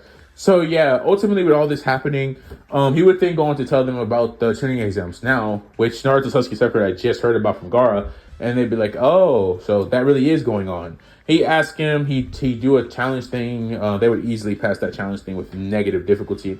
And Kakashi would be like, all right, so you guys are ready for the tuning exam. So this is when they would get a week to train. So during this week, Sakura learns more genjutsu. She learns more about her water infinity by actually training with Kakashi for 3 days in the week, while she trained with Coordinate for the other 4 days to gain even more powerful genjutsu. And considering Sakura had already started with her genjutsu training with Kakashi, she was actually even more crazy with genjutsu than you would actually believe she would be.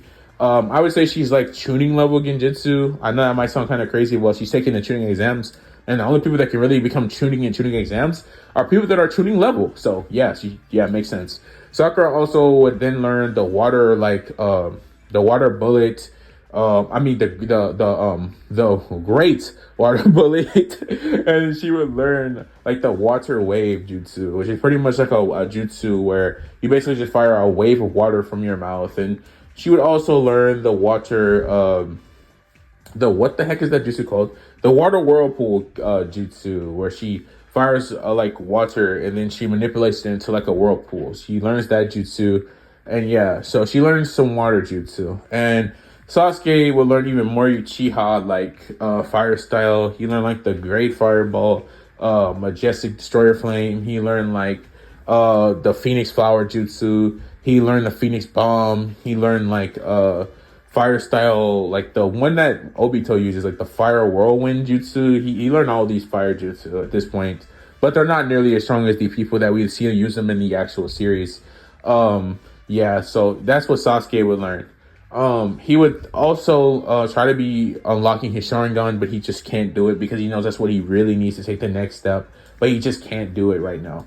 So next we would then see like Naruto, who literally does no training at all. Actually, Danny doesn't even train Naruto actually, so he literally does no training at all. He's just at home chilling, thinking he's like joning like level. Like he was an Ambu. He thinks like, bro, I should have been joning a long time ago, right? Like he doesn't think he needs to train at all. So Naruto's actually taking this time to take a long needed break because he's been training for pretty much the last 6 years. So he's finally using this week to take an actual break from training, not training with Sasuke or Sakura, letting them do their own thing this whole time. So when all this is said and done, the week would be over. They arrive to take the shooting exams together. They're all very confident in their newly acquired abilities outside of Naruto, because he literally tells both of them that he trained as nada. He did none of that, which would shock them because they would say, you didn't take this seriously at all. But Naruto would confirm that he didn't need to. He was doing mental training, basically, to make himself not lose his mind from all the training he's been doing for so long. So,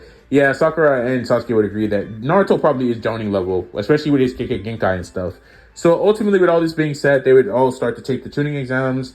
Naruto would, very quickly determine that's a Genjutsu. Sakura clearly was. She's been doing it nonstop for, the past week at this point, Genjutsu training. Sasuke, being Uchiha, also would just notice this, so they would all just, collectively just ignore that room. They all go up, they run into, team, I don't even remember what team. Is it team, no, Team 10's Ino in them, right? So it's Team 9? Or maybe it is Team 10, I don't know, I don't remember. But anyway, they run into Ino, Shikamaru. No, I literally just said that because, I gotta remember to keep looking at this, like this, but sorry guys. So yeah, they run into Neji, Rock Lee, and, Tenten, and they're like, oh, yeah, you guys, because they're kind of shocked that they got there that fast. Rock Lee was gonna wait on them, but he's shocked, but not really, because, rookie of the years. So Rock Lee's like, yo, Naruto, yo, Sasuke, I don't care which one of you it is, but I want to fight.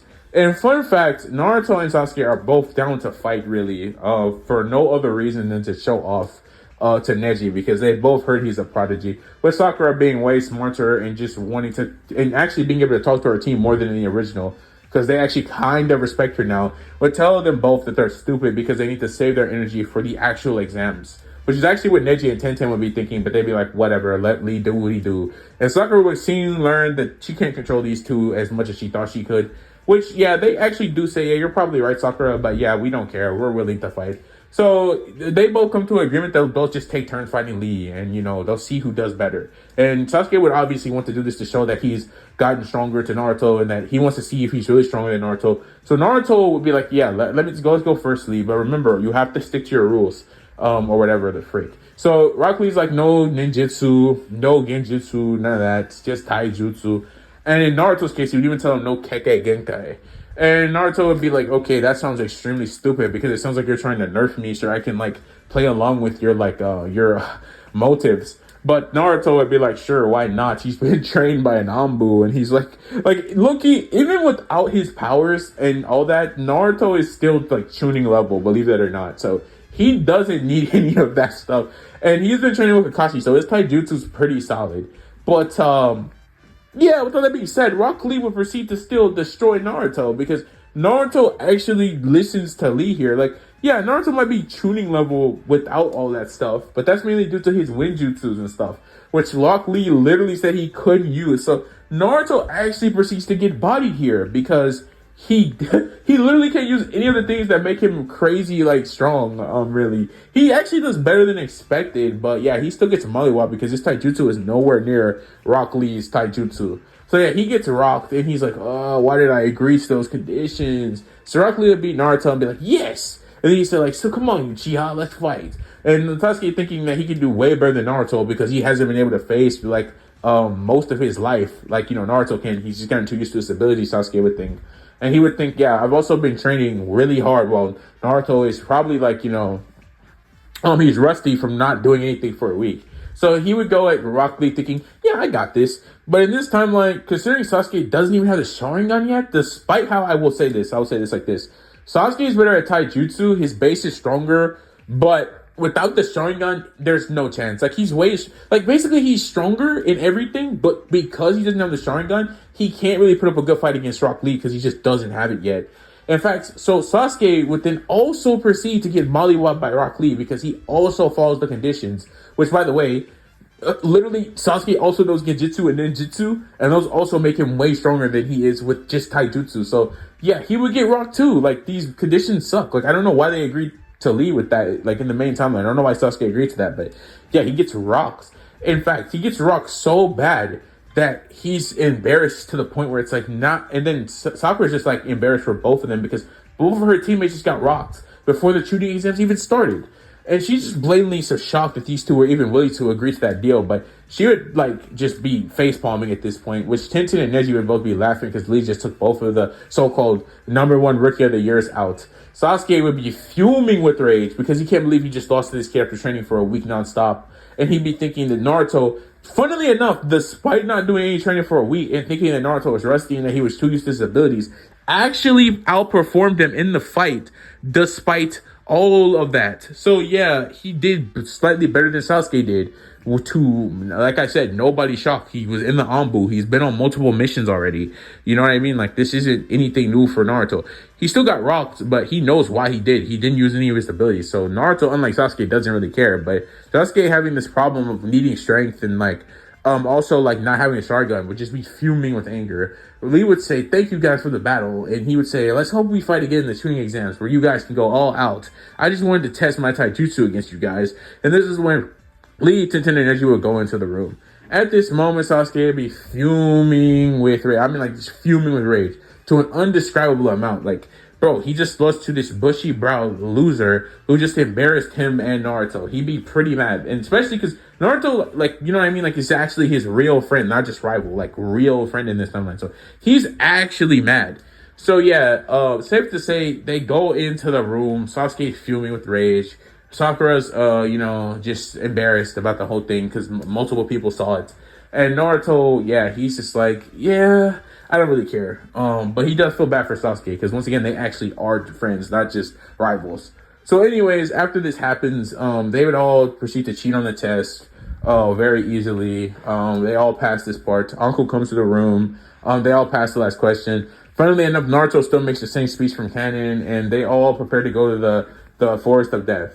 So there, Naruto, Sasuke, Sakura see this ninja who looks very shady. They're like, yeah, let's not mess with him. Uncle throws a kunai at Naruto. He's not paying attention. Naruto senses this, phases through the kunai, which surprises Uncle, shocks the Raz ninja, which we all know to be Orochimaru. Sorry for the spoilers, ooh. And then, like, some shinobi see it, whatever. Gaara sees it. He's like, what? And so anyway, all this happens. Flashback to Gaara actually asking Kabuto about Naruto and Sasuke because he's curious about both. He do Sasuke first and say, a very last Uchiha. That's Orochimaru's target, he would be thinking. But he wouldn't actually say this, but he would say Sasuke's pretty strong. With Naruto, however, he'd actually be thinking, yeah, he's about the same as Sasuke, which would actually shock him. He didn't really think Naruto would be that strong or whatever, based on what he looked like. He'd be like, yeah, he's pretty strong. Because another thing, that you can't really tell how strong Naruto really is until you actually fight him because of Danny's powers. Like, when he transforms, it's safe to say that his AP and like speed and all that stuff enhance him to like maybe around Jonin level, like Kakashi Jonin level. So yeah, but before it, just in base, he's like low tuning level. So yeah, he's like, that's why Kabuto says that. So after this happens, we would then see like them all go in and they're like, okay, let's get this going. After Uncle says, here, take this Earth Scroll, and they would take it, and they would all be told they have to get the Heaven Scroll. So they go, they were supposed to enter, they enter the Force of Death, and this starts the Force of Death. Ultimately, they then go and they are like, okay, here's the plan. I'm literally just going to go away from you two. I'm going to go find a team by flying around, and then I'm going to go beat them by myself, and I'm just going to take a Heaven Scroll. In fact, actually, Naruto just says, I'm going to just basically do a reconnaissance. I'm just going to phase through stuff. I'm just going to go intangible, and I'm just literally going to get it that way. So that's what he tells them. So yeah, they all like listen to Naruto because they're like, that does actually make some sense. And, you know, Sasuke thinks he's with Sakura. Here, actually, in this timeline, he's not that bad off. And he wouldn't have to just fight by himself. Knowing Sakura's gotten way stronger. And he even started learning some medical ninjutsu, too, at nighttime to get even stronger by reading some books from about Lady Tsunade, which is some nice foreshadowing that I've, like, put there. So, anyways, that being said, they would all, like, proceed to do this plan. So Sasuke and Sakura would just be hiding to avoid other teams, moving very carefully throughout the forest, not running into any teams while Naruto's not there, kind of masking their presence, you know, watching whatever they do, and all that good stuff. This is when Naruto, by flying around at top speeds, would find multiple teams which didn't have a Heaven Scroll because they had the Earth, they needed the Heaven. So Naruto would just check, you know, where they're keeping their scroll, he'd grab it, you know, see if they have it. They wouldn't have it, so he just would leave them alone by phasing. They wouldn't even know Naruto was there. They would sense something, but they would be like, nothing's there, so they would just ignore it. So Naruto would just keep doing this until he eventually found the Sound Team, which we know have a Heaven Scroll. So Naruto would see them, and he'd, like, you know, he'd just go down there. He'd wait for them to let their guard down to the point where he could actually, you know, get the Heaven Scroll or whatever. So Naruto would see them, like, get some water at the river, and they would actually put the bag that's holding the scroll down, which is really stupid, but they would be like, well, we'll clearly see or send somebody if they try to come to get us.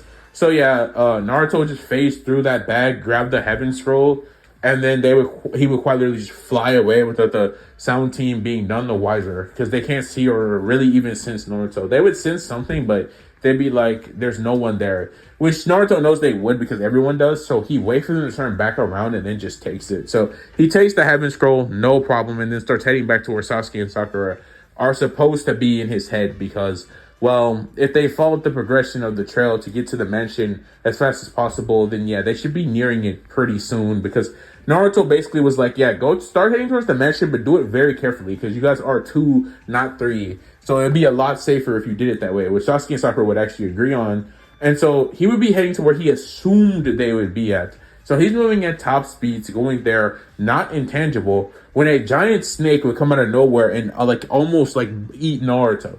Actually, scratch that. It does eat Naruto. And he's like, what the freak?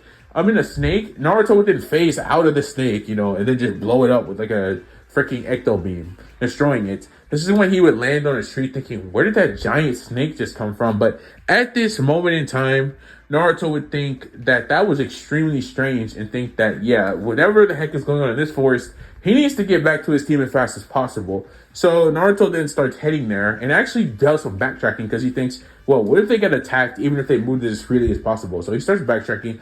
And fun fact, he sees his team engaging in combat with this shinobi, with Sakura being knocked out by this point and Sasuke being on his legs. And this shinobi like glazing Sasuke and even praising Sakura and just saying, you guys weren't half bad. This is when we see a flashback to these scenes taking place as we see Sasuke and Sakura moving through the forest. They'd be jumping on a tree when they would see like Naruto on another tree and they'd be like, oh, Naruto, it's you. But Sasuke and Sakura were actually already aware this wasn't Naruto because once again, Sakura's more competent in this timeline. So she'd be like, oh, yeah, it's nice to see you. So they'd both be looking at each other and they'd be like, yeah, we know this isn't him. So they let the person come up to them, you know, in their transformation state.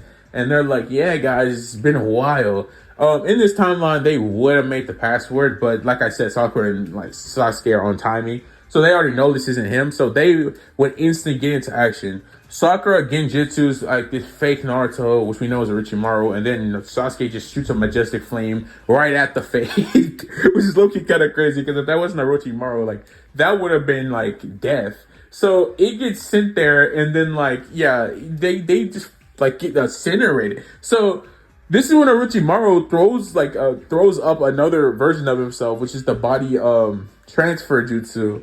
I mean the body substitution jutsu. So he has to make another body because that one was just destroyed. Like, and he's just shocked at how competent they were, to the point where they didn't even have to discuss words to figure out it was him.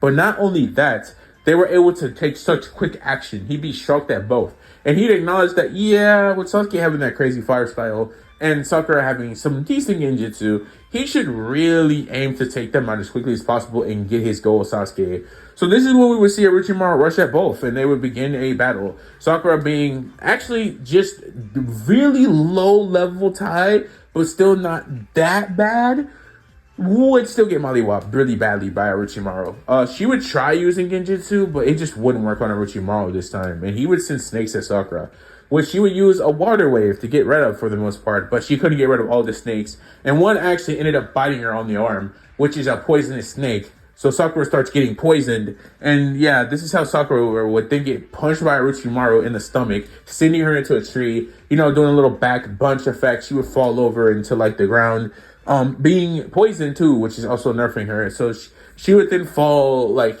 on the ground. Sasuke would be like, Sakura, no! And then like, he's still having to fight Orochimaru at his top.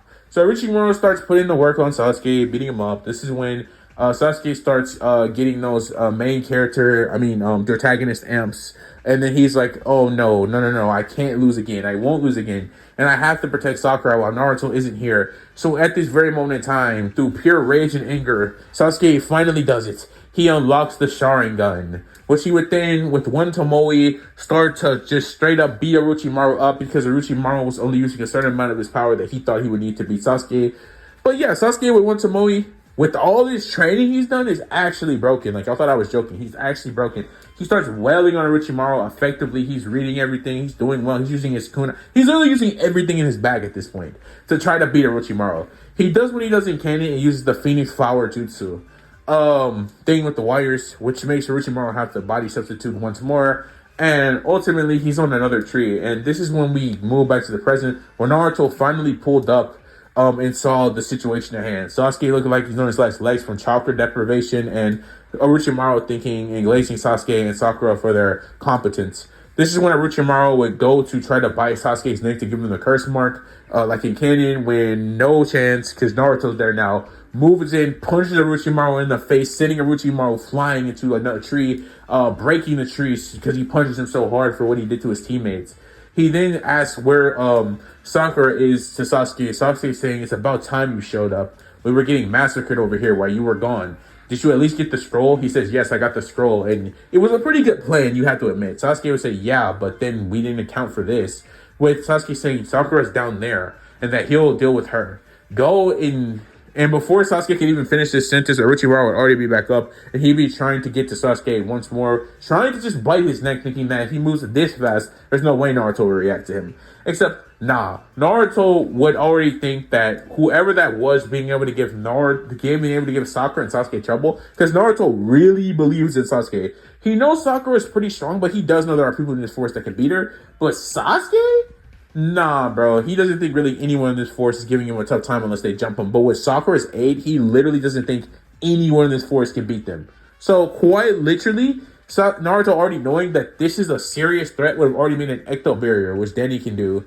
And Orochimaru would run into this ecto barrier and be like, what the heck is this? This is when Naruto would release it, moving Orochimaru back to the air, in which Naruto would then fire multiple ecto beams at Orochimaru, destroying his body again, making him having the body substitute again. This is when Orochimaru would be thinking, okay, I don't know what you are or what this is, but this has to be some Kekkei Genkai, because how are you floating in the air? How did you make that barrier? And how did you just fire those beams? He'd be thinking in his head. He also be thinking, interesting, he'd be thinking. But yeah, he also be like, yeah, this kid is not normal or like natural. So he try again, but not happening. He literally just fires more ecto beams, and Orochimaru can't really block these in midair, so he just be going around the place, shocked that Naruto can react to him so well, not knowing that this is the Phantom of the Leaf just yet. But this is when he would start to get the pieces together that able to phase, able to keep up with me, really strong, has battle IQ, battle experience,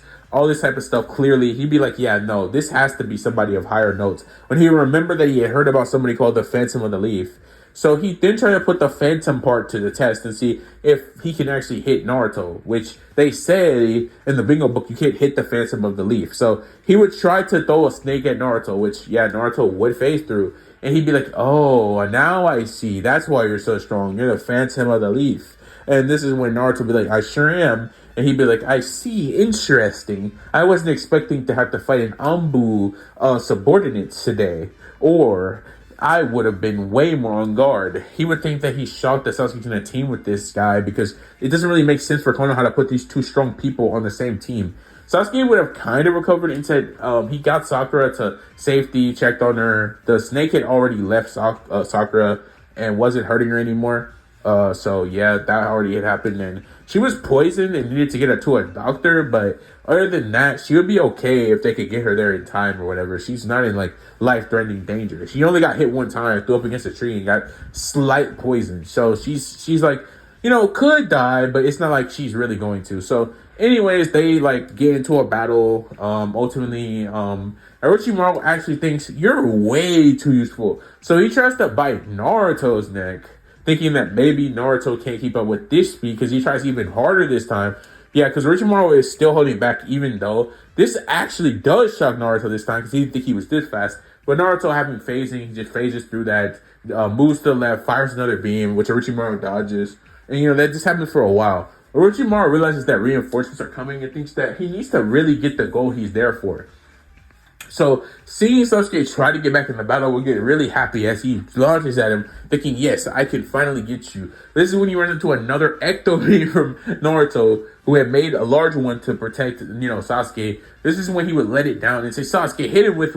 And then, before he can even finish the sentence, Sasuke would have already had a great fireball ready. This being the last of his chakra, he fires it at Orochimaru, sending Orochimaru flying into another tree, and he'd once again have to use another body substitution jutsu. You know what I mean? So he comes out this time, and he's like, these two brats, especially the Phantom of the Leaf. I can't hit Sasuke because he keeps defending him with that barrier thing. And he'd think these reinforcements are almost here, and that he's expended tons of chakra, because low-key, every time Sasuke and Naruto land any attack they have, they're destroying this man's body, so he has to keep body substitution. So he's actually used tons of chakra. He's tried to lock in, and funnily enough, that last time he tried to go for Naruto's neck, he really went at like top speed, and he's just trying to, but see, Orochimaru isn't trying to kill them, so that's kind of the main difference between him and his full power. He's not trying to kill them, he's trying to capture them, really, with the curse mark, which is where this is failing bad for him. If he was trying to take them down, though, he could easily take down Sasuke, and he could easily, like, probably defeat Naruto, but he's not trying to do that. He's just simply trying to take them into his custody with the curse mark. So Orochimaru, realizing that reinforcements are almost nearly here, realizing that Naruto is going to be too annoying to take down right now, he would at least need another like 5 minutes or so to probably beat him. Realizing that Sasuke is on his last legs, but there's no way Naruto would ever let him get him, he would realize that he's just going to have to get Sasuke at a later date and actually decides to leave, which Naruto wouldn't even be mad about because making those like ecto beam barriers takes tons of like energy for him. So he was also tired. So all of Team 7 is like either tired or on the verge of collapse, if not already, which Sakura already literally is. So they would all try to pick it up and head there to like, the mansion so they could, beat the Forest of Death. So they all head there. To their shock, the Sound try to attack. Naruto and Sasuke, having recovered some, watch them. I don't even need to get into this. In fact, Naruto would use this moment to show Sasuke a new ability. He would overshadow Dotsu, and he would literally like just use his own attacks on his own team, which would shock them, and they would be shocked, and Sasuke would be shocked because he was like, he didn't even know Naruto could even do that. Like, what kind of power even is that? And that's another new power for Naruto, which would actually start to make Sasuke mad, but not nearly as mad as he would get in, like, original, because he just got the Sharingan, and he literally is Naruto's friend. He'd be kind of just shocked for the most part. This would all happen, and ultimately they get taken out pretty easily. They get there with the Heaven and Earth Scroll. They get there in a day, so they didn't arrive before Gaara team did. So they were the second team to get there, but not the first. They would then be there, and Sakura would be getting healed up because of the poison from Orochimaru. Naruto and Sasuke would tell Kakashi about it. Kakashi would tell Hiruzen. Hiruzen would be like, "Oh my days." He says they're really fortunate that that Anku went out there to go and capture Orochimaru when he did, because that saved them probably from death or something, is what Hiruzen would be thinking, and told Kakashi. So with all of this being said, we would then get Hiruzen going to the mansion and telling them that too many people passed, so they're gonna have to do the fights. Sakura will be up and pretty in good health. So this is when we would then see part 2 of the Chunin exams begin. Here we see Naruto versus Kiba as the first fights, in which, safe to say, Naruto literally just destroys this Kiba kid. Kiba thinks he's so cool. He thinks I'm gonna finally impress Hinata and show her that I'm stronger than Naruto. He be thinking, and he does this this beast transformation nonsense, which doesn't work on Naruto. He just phases through it, and when he literally lands, he literally just grabs the dog when it transforms back to normal, because they can't see Naruto. He can't even smell him actually. So he would just throw the dog onto the top. Kiba thinking, wait, what? No, my dog. I literally forgot his name. I can't even say. Akamaru. Yeah. He'd be like, Akamaru, no. And then Naruto would be like, why are you fighting with a dog? That's so annoying. He then just shoots Kiba one time with a really weak ecto beam and knocks Kiba over. He gets back up through will and determination, saying, I'll show he has his character moment. Naruto just grabs his punch, punches him in the face, sends him flying into a wall. Kiba's knocked out, GG's or whatever. Hinata, cheer for Naruto, even though Kiba's supposed to be her teammate, which just only makes Kiba look even worse because he's trying to impress Hinata and Hinata's cheering on Naruto. So yeah, they both cheer him on. They're like, yeah, Naruto. Hinata doing it way weaker, but she is happy or whatever. You can kind of see it or whatever. So all of this would happen. Hinata would give the oil. Ino would give Naruto props for his win, liking him, and would of course give him food because she knows that he's hungry, which Naruto would be very thankful for. With that being said, we would then see Sasuke versus the person who can steal chakra, which is an OP ability. I can't believe how sorry that guy is. Sasuke then one-shotting that guy, pretty much considering he's 10 times stronger than he was in the original, and he beat him with weakens, being extremely weakened. So yeah, no duh. Then we would literally see Sakura fight against Ino, which, yeah, I like Ino a lot. I really do. But Sakura is way stronger than she was in the original timeline. And in this timeline, Sakura had already cut her hair. Bro, when did she cut her hair? She cut it before the land of the waves. Dude, she cut it before the land of the waves. Bro, Sakura locked in a long time ago. Like I said, when she started getting training by Kakashi, she realized that this hair ain't it. She cut that a long time ago. So she's been locked in for a long time. So Ino comes down there and she's like, well, Sakura, I see you cut your hair, but it's not going to mean anything. You're not strong. Big forehead. She said, oh, I'm a big forehead in my and then the fight would start. And then instantly, Ino just tries to punch Sakura. Yeah, that doesn't work at all. She literally actually, scratch that. Sakura sidesteps it, kicks her in the stomach, punches Ino in the face, grabs her by her arm, slams her on the ground, picks her back up, spins her over, does another spin kick, sending Ino flying on the ground. She'd be like, what? How are you this strong? By the way, just to clarify, Ino is not crazy good at taijutsu in canon, so Sakura doing this doesn't even sound that outlandish. So she just kind of negative dips her, because Sakura's taijutsu, it's not better than Sasuke's, it's not better than Naruto's, but it's better than most, no cap. So she puts Ino down and would say, Ino, come on, you have to be stronger than this. You're not even worth me using any jutsu, which would literally make Ino extremely mad, because she's looking pathetic in front of Naruto at this point. She's looking pathetic, man. And she thought she was gonna aura form on Sakura, his teammate, and she thought she was gonna get props for this, but no, she's not. She's losing negative aura because she just thinks Sakura's so lame.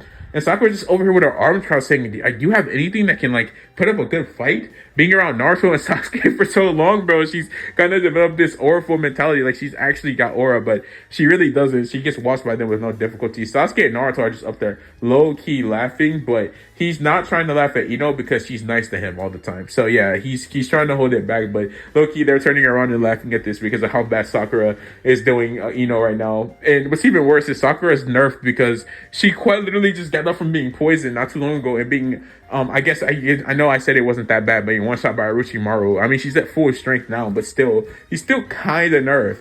So, just tries everything in her bag, and it just doesn't work. Sakura is at this point tired of Ino, and she says, all right, I'm going to beat you with one attack. She then pretty much makes hand signs for a giant water bullet, which shocks Ino that she can even use such a jutsu. She then fires at Ino. Ino gets one shot by the jutsu. And then Sakura is declared the winner, and she just goes back up there with so much aura, it's insane. Like, she's like, well, that wasn't tough at all. And Naruto would be like, you didn't have to do her that bad. You could have just knocked her out with like a neck chop or something like that. And Sakura would be like, nah, she deserved it. She called me a big forehead. And so that all happens. And then Kakashi's like, wow, she's really improved. I never thought I'd see her doing that on someone, especially not to her friend that easily. I thought they'd be pretty even about this point, but it seems like Asuma hasn't been teaching that much, Kakashi would think. Anyway, with this being said, we would then see like the next fights. We see Rock Lee versus Gaara, which Naruto is having none of that. He gets in the way of Gaara before he can even think about breaking Rock Lee's arm and legs, which I don't even know why the Proctor allowed that to happen. But yeah, so Naruto's like, nah, we're not doing that today. Because Naruto actually wants to fight Lee again because he lost to him. And Sasuke was actually going to go down there, but Naruto speed was down there before he could. So yeah, they definitely weren't having any of that because they wanted to fight Lee again. And so they weren't going to let him become crippled.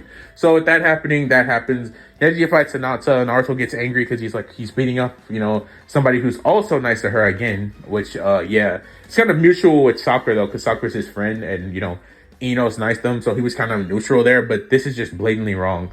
Neji's just like talking trash to Hinata. Naruto's having none of it. He's still gonna beat you up for sure. And Neji's like, bring it on or whatever. And Naruto's like, yeah, I'm going to destroy you.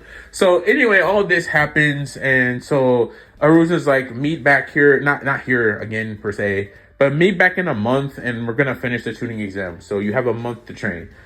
So this is when we would then get the month-long training period, where we would then have Naruto running into Jiraiya at the hot springs after Kakashi says he's going to focus on training Sasuke. He would then tell Sakura that maybe he can help her a little bit, but Sakura would decline. And so that she's actually going to go home to learn something in books, like this weird thing she saw in a Lady Tsunade book she's been reading recently, that she thinks she might be able to learn how to do.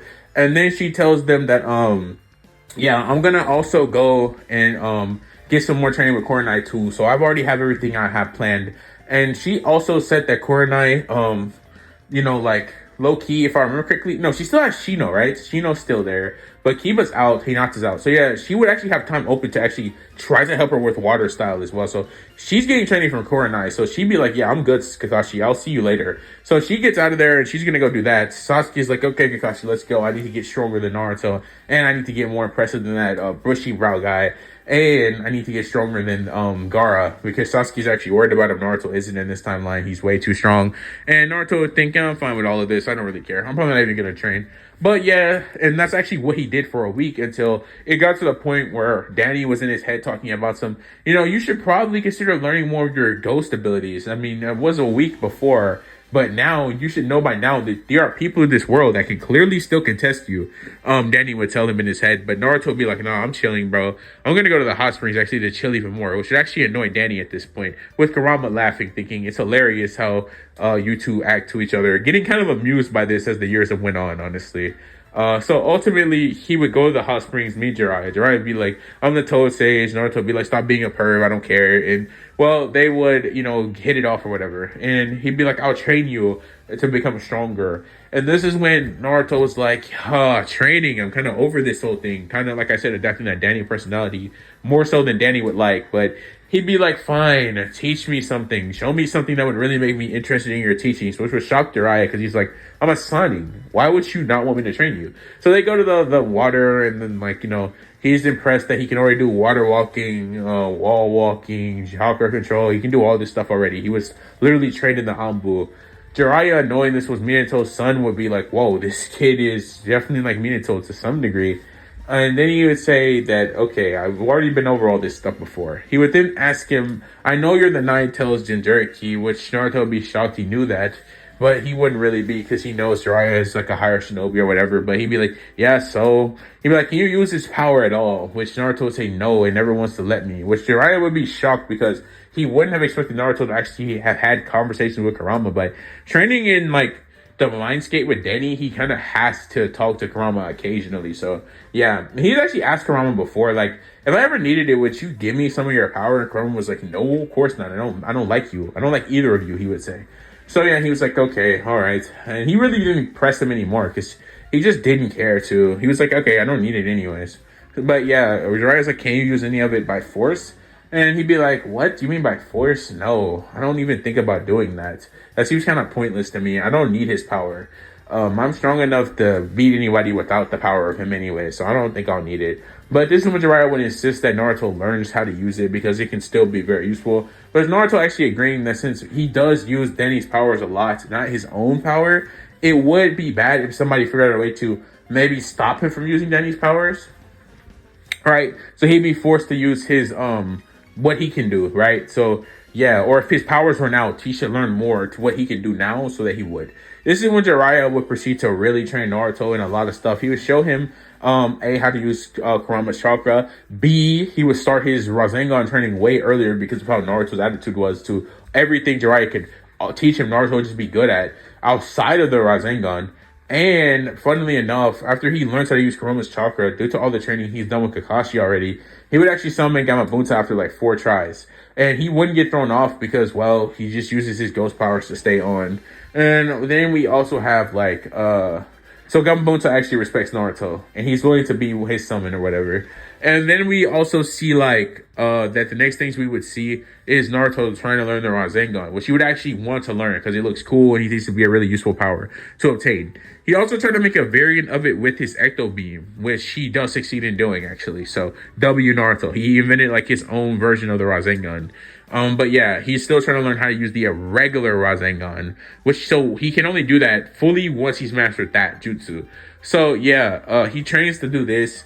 And he he learns all this stuff. He also learns what else was I kind of forgot what else I was gonna say he learned, but yeah, he learned this. He learned about the flying Raijin from him, but he said he didn't really feel like learning how to do that because he didn't really think it'd be that important. Jiraiya thinks that maybe he could show him some Winjutsu, with Naruto already saying he's good on Winjutsu. He doesn't really need any more of those. So yeah, they would pretty much just like, which is funny because in this entire what if, I haven't had Naruto use a single Winjutsu, but it's like, he has Danny's powers. Why would he use Winjutsu? It's like, he only would use it if his powers run out. They haven't run out once in this story, except once against like Hiruzen, and that's the Okage. So it's like, come on, bro, not happening. Plus, Danny's like, his time limit's increased a ton since like that fight. It's up to 30 minutes now, so that's a pretty long time in a fight because in Naruto fights don't really last that long. So yeah, that's a crazy amount of time. So ultimately what we see here is like, he learns all these things. He learns the Rasengan. And yeah, so this is what, he's looking like after. Danny tries to help him improve his ghost powers, but Naruto's really over Danny's training. He's really over all the ghost powers stuff. He just kind of only did this because Jiraiya, was forcing him to. He thinks his ghost powers are at their peak, but Danny lets him know that they're really not, and says that when you're really ready to learn something new from me, then fine, I'll train you. But for now, since you want to be lazy, I'll let you just be lazy. He says he knows that one day he'll have to learn these things because he also reminds him about his promise, which Naruto says, yes, I remember, I'm going to train and I'm going to learn all that stuff because I'm going to have to avenge you. I'm aware, but for right now, let me just enjoy being a kid and, being a pretty strong one at that, he thinks. So ultimately, with all that being said, this is when the month time period would come to an end and we would start the part 2 of the tuning exams. We see Naruto, we see Sasuke, we see Sakura as they're all united and they all meet together. Sasuke finishing his training for the Chidori way faster in this timeline because, well, he's way stronger. So yeah, he easily learned that. He copied Rock Lee's jutsu way faster and everything. And so all that being said, he also would have even learned the not just the Chidori, he actually learned the Lightning Blade, which I'm pretty sure is a higher variant than the Chidori. So yeah, because he had extra time. So he would actually learn that. So yeah, Sasuke would be pretty broken as shit, at least at this point in the story. He also would have gotten even some time to learn some more fire style. Gotta learn my fire style. Yeah, so he would do all that. And during his training, believe it or not, Sasuke would actually have jumped to a Tutamoi Sharingan. So yeah, he's at Tutamoi now. Which is actually I think where he wasn't canon at this point, except he's well way stronger. So the shooting exam starts and we get the first fight, which is Naruto versus Neji. Naruto would be like, Neji, you're gonna pay like I said. So what ends up happening here, Neji's like a destiny this, destiny that. Naruto makes a clone from Ecto. He doesn't use like the hand signs. And Naruto's he also transformed immediately and just was like made an Ecto clone. He tells him to go beat Neji for him. And Naruto literally goes to the tree that's in the stadium and just goes there and goes to sleep. While the clone engages Neji. Neji's like, are you stupid? And in fact, actually, Neji's extremely mad because he just made this clone with no hand signs and told him to beat him. Which, if you didn't know, when you make a clone with Ecto, I'm pretty sure it splits your physicals and power in half or whatever, or multiply over. But you can still release the same amount of power as if you were whole, like from Ecto beams, but like you're weakened in physicals. So yeah, at this moment though, this is when Neji would just be shocked though, because this clone of Naruto would actually make actual shadow clones. And yeah, that's what I was gonna say earlier. I passed the line, but Jiraiya actually showed Naruto how to do the multi-shadow clone jutsu, which is actually when he was able to finally learn how to use the Rasengan. Because he figured that if Naruto could do this, maybe he could get one to like hold the ball and have another one to compress it, and then he'd have another one to build it up. So yeah, that's what he figured. So in this moment, it would be GG's raps, because literally what would happen are these clones are too strong. They all fire these beams. Neji's on the defensive the whole time until Naruto has the Rasengan built up in his hand. He rushes Neji with Neji not being able to react to his speed at all because he's transformed. He throws it into his chest. He sends Neji flying, leaves a big hole. Neji gets sent into a wall. He falls down, getting one shot. Because he actually never got hit by any of Naruto's attacks, but he gets one shot. This is when all the shadow clones disappear, and the clone of Naruto would just go back to Naruto as he was asleep, and it would basically inform him that the fight's over. So Naruto would get up, walk back over, and the proctor would say, Naruto Uzumaki is the winner. So yeah, everybody in the stands loses their minds because there's no way that this Jinchuriki brat was able to beat the Hyuga with just a clone. I mean, the clone used high level jutsu, but I mean, still, it was basically just a clone while he was actually asleep the whole time, not giving this man time of day. Hinata would be sad for Neji, but also happy for Naruto, but also even a little happy in general because Naruto really avenged her without even trying, and she thinks Naruto's cool. Ino would just be losing her mind in the stands, thinking like, Naruto's so cool, Naruto's so awesome. She would just be losing her mind in the stands, just literally losing her mind for Naruto. Naruto would go back, and he'd be like, yeah, that was way too easy. That guy was not even remotely a challenge. Yeah, so that's what Naruto's thinking. He's like, I hope I get to fight Sasuke to actually have a challenge. This is when we would see Shikamaru versus Temari, in which Shikamaru would give up. This is when we would see Sakura just pass on to the next round because she literally doesn't have anybody to fight. And this is when we would see, what would we see next? We see Sasuke versus Gaara, right? Yeah, we see Sasuke versus... No. Sakura would fight Kankuro, right? And who fought Kankuro in the main timeline? Somebody fought Kankuro and just got the pass. No, Shino fought Kankuro, and yeah, Shino got the pass on. So Sakura, yeah, she does just get the pass on for free. And then we would see this battle between Gaara and Sasuke finally emerge, which, yeah, no, this battle is not close at all. Sasuke just starts negative diffing Gaara, actually, with not him being able to do anything. Yeah, that Rock Lee speed is capped. Sasuke's like 5 times faster than base Rock Lee. I'm not gonna floss, bro. Not gonna floss. In fact, due to his succession with Lee, we would actually see a flashback happen here where Sasuke would be walking to the village and he find Lee. Lee would thank Sasuke for the effort of attempting to try to save his leg. When Sasuke would then ask Lee how he actually moves that fast, not just with the training. And Sasuke at this point already mastered his style of fighting. He was already shocked just with that being said, but he would then tell him that the next step would be to learn how to use the 8 inner gates. So Sasuke would be like, how do I do that? And my guy would come out of nowhere and say, I'll show you, young Uchiha, if you really got the promise of youth. And then this is what Kakashi would show up looking for Sasuke to train him today, just to find out that Sasuke actually wanted to learn this 8 inner gates thing. Which Kakashi would say, all right, fine. You already have pretty much learned the Chidori. So I was going to see if you wanted to learn the Lightning Blade, which is the upgrade. Which Sasuke would say, yeah, I'll learn it in a week. I guarantee you that. So I'll just finish this up really quick. But with guys saying, I hope you can keep up, which he'd obviously be shocked because he's like, he can't believe he actually copied Rock Lee's weightless speed. But yeah, this would make Sasuke way stronger. During his training, Sasuke literally only learned how to use the first gates, considering he only trained the gates for a week, which was still an impressed guy, but yeah, he only learned how to do that. So yeah, safe to say, 5 times faster Sasuke than weightlessly, moving on like he's moving like he has third gate Lee level speed right now. So yeah, naturally. And he has a Sharingan active. So yeah, Gaara's just getting destroyed naturally. So he's like, I gotta hide in this little cocoon or whatever. So yeah, Gaara thinks that's what he's gonna do.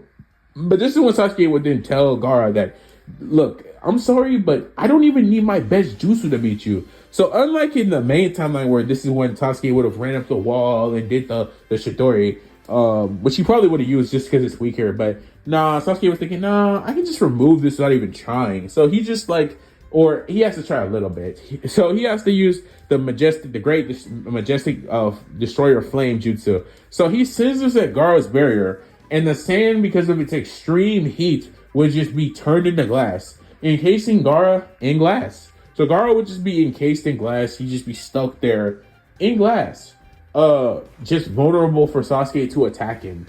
But before Sasuke could even think about that, well, actually, no, the Proctor would actually be about to call the match because Gaara's encapsulated in ice. In glass. He's encapsulated in glass. So he would just think this is over, but before that could be happening, the Shukaku would then emerge.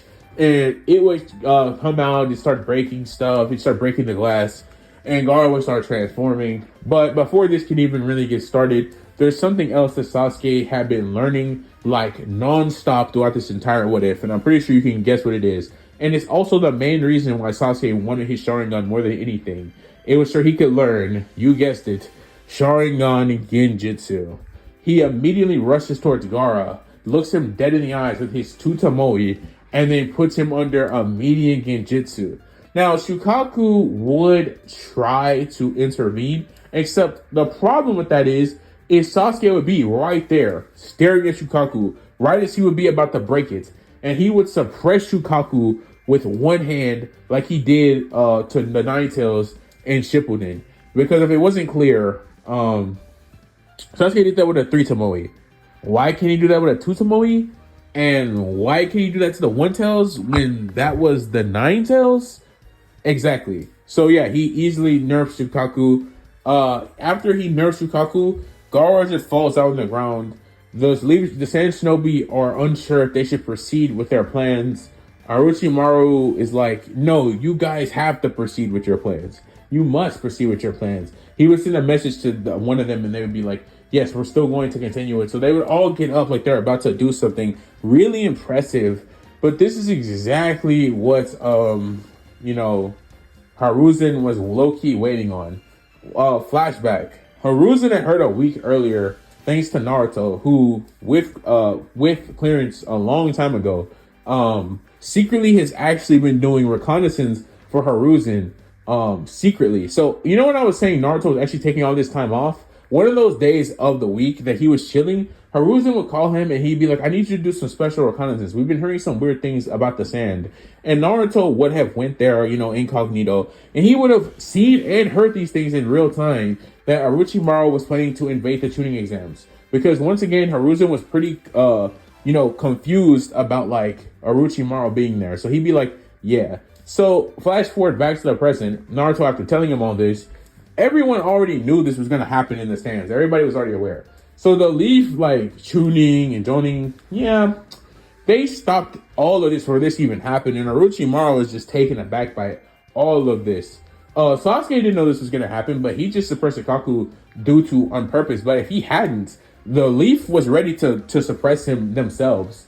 But yeah, and Sasuke beat him without that even having to happen. So he also gave Gaara a good sleep because he suppressed Shukaku. So that means he suppressed his voice as well. So yeah, W Sasuke. After that happens, we would then see like Hiruzen, who would say Orochimaru, it's been a while. Would she be shocked it was Orochi? Like, he wouldn't be shocked. Orochimaru would be shocked. He knew it was him. Orochimaru would come out, but then he would instantly, it would be over. It would instantly be over. Naruto would be there behind him, who would become tangible. He would shoot a beam at him. Orochimaru would fall into the middle of the stadium, not being able to lure Hiruzen into his trap like in the main timeline. Hiruzen would jump down, Kakashi would jump down, my guy would jump down, Sasuke was already down. So yeah, have fun fighting my guy, probably the second strongest in the village, the strongest Jonin, the second strongest like Jonin in the village, Kakashi, the strongest Jonin in the village, Naruto, a Jonin level opponents with crazy abilities, Sasuke, the last Uchiha, and Hiruzen no Kage. Orochimaru, seeing these odds, immediately knew that he was cooked and just used reverse summoning to get himself up out of there. Next, what we would then see happen, because he knew he was going to lose, the Sound 4 would try to escape, seeing as Orochimaru left them. But the Leaf Shinobi started fighting them. They would actually get some of them because they're pretty strong. But then my guy Kakashi, they started to cook them with no difficulty. So yeah, they do that, and they're taken in, they're captured. And Kakashi and my guy get paid. And then we see the 28 Sims actually continue on like in the original timeline with Gaara and the Sand Shinobis all leaving with a pretty still good connection to the Leaf, because they like the Leaf already knew a long time ago thanks to Naruto that it was Orochimaru's doing that any of this happened. So Hiruzen would be lenient, but he would kick all the Shinobis from actually participating in the Chunin exams as punishment for these acts. So Samaru would get vetoed off rip. So this would lead to the matchups that we would see right now about to take place, which would be like Shino versus Naruto. No. Yeah, Shino versus Naruto. And then we would see like Sakura versus Sasuke. So we see Sakura versus Sasuke about to take place. And Sakura is extremely worried because she's thinking she's going to get cooked. Newsflash, she gets cooked bad because despite being a Genjutsu master, Sakura, just like the person who taught her how to use Genjutsu, would get aura formed on using Genjutsu. Sakura, thinking that she could probably overpower the Sharingan with a massive Genjutsu, would be building up chakra, and she'd be trying to avoid him as much as possible. So guess what? He then uses a gigantic Genjutsu reversal on Sakura. So it'd be like the jutsu with like the tree, and you're about to get like hit with the kunai and then come out of the tree. And Sasuke's like, yeah, this is cool. But he then pulls an Itachi, puts Sakura in that Genjutsu, locks her in it. And Sakura's just sitting over there cooked. And then Sasuke is just like, can we just end this? I don't really want to beat her up or anything. She's my friend after all. And the partner says Sakura has to actually be taken out. So he would just go over there, sweep Sakura, and she just fall over, still in the Genjutsu, getting cooked. I know this sounds trash, but okay, she's down now. Can we just end it? I mean, she's not getting out of that, trust me. I used a lot of chakra in it, and I used my Sharingan. The partner would be like, since Sakura has been pretty much like in this Genjutsu for like 3 minutes long, and Sasuke doesn't want to take her out and doesn't like Sakura's getting out anytime soon, he would just actually give Sasuke the win just this. Because like, it doesn't seem like she's getting out of it, and she seems like she's getting cooked by it. Yeah. So ultimately what we then see is Sasuke wins. He releases the Genjutsu from Sakura, and Sakura's like, wait, what? What happened? And he'd be like, yeah, I beat you with Genjutsu. I reversed it on you. And Sakura's like, oh yeah, okay, I guess. Sakura would be feeling really disappointed because in the last round she aura formed on Ino and then just got aura formed on by Sasuke with like negative difficulty. After this happens, we would then see Naruto versus Shino, which wouldn't even be a fight. Shino would try to put bugs on Naruto without him noticing, but Naruto would have transformed Speedless Shino, punched him one time in the face, pushed him in the stomach in the wall, and then blew him up in the wall with the ecto beam in his stomach. Not a strong one, really small one, but that would take out Shino in like seconds. So Shino and Naruto's fight would be like a minute. Naruto didn't want to play games because he knew Sasuke was next. So after this, and that's why Sasuke used his Sharingan on like Sakura, because he just wanted to like handle her without expending too much energy. A lot of chakra for Sasuke still, but not enough to really hamper him in the long run. So anyway, we get Naruto versus Sasuke, which I'm just gonna be saying is a really good fight, because going into this fight in detail doesn't matter because Naruto's going to win at the end of the day.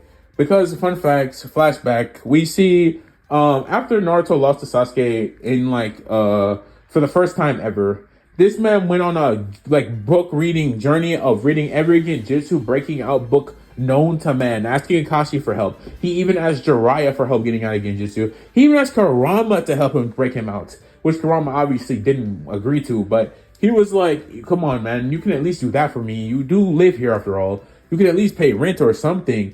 Or Kurama's saying, I'll leave it up to whatever, because he kind of likes Naruto a little bit more now. Not really. He kind of is neutral on him, honestly. Not dislike him really that much more, but also not liking him that much either.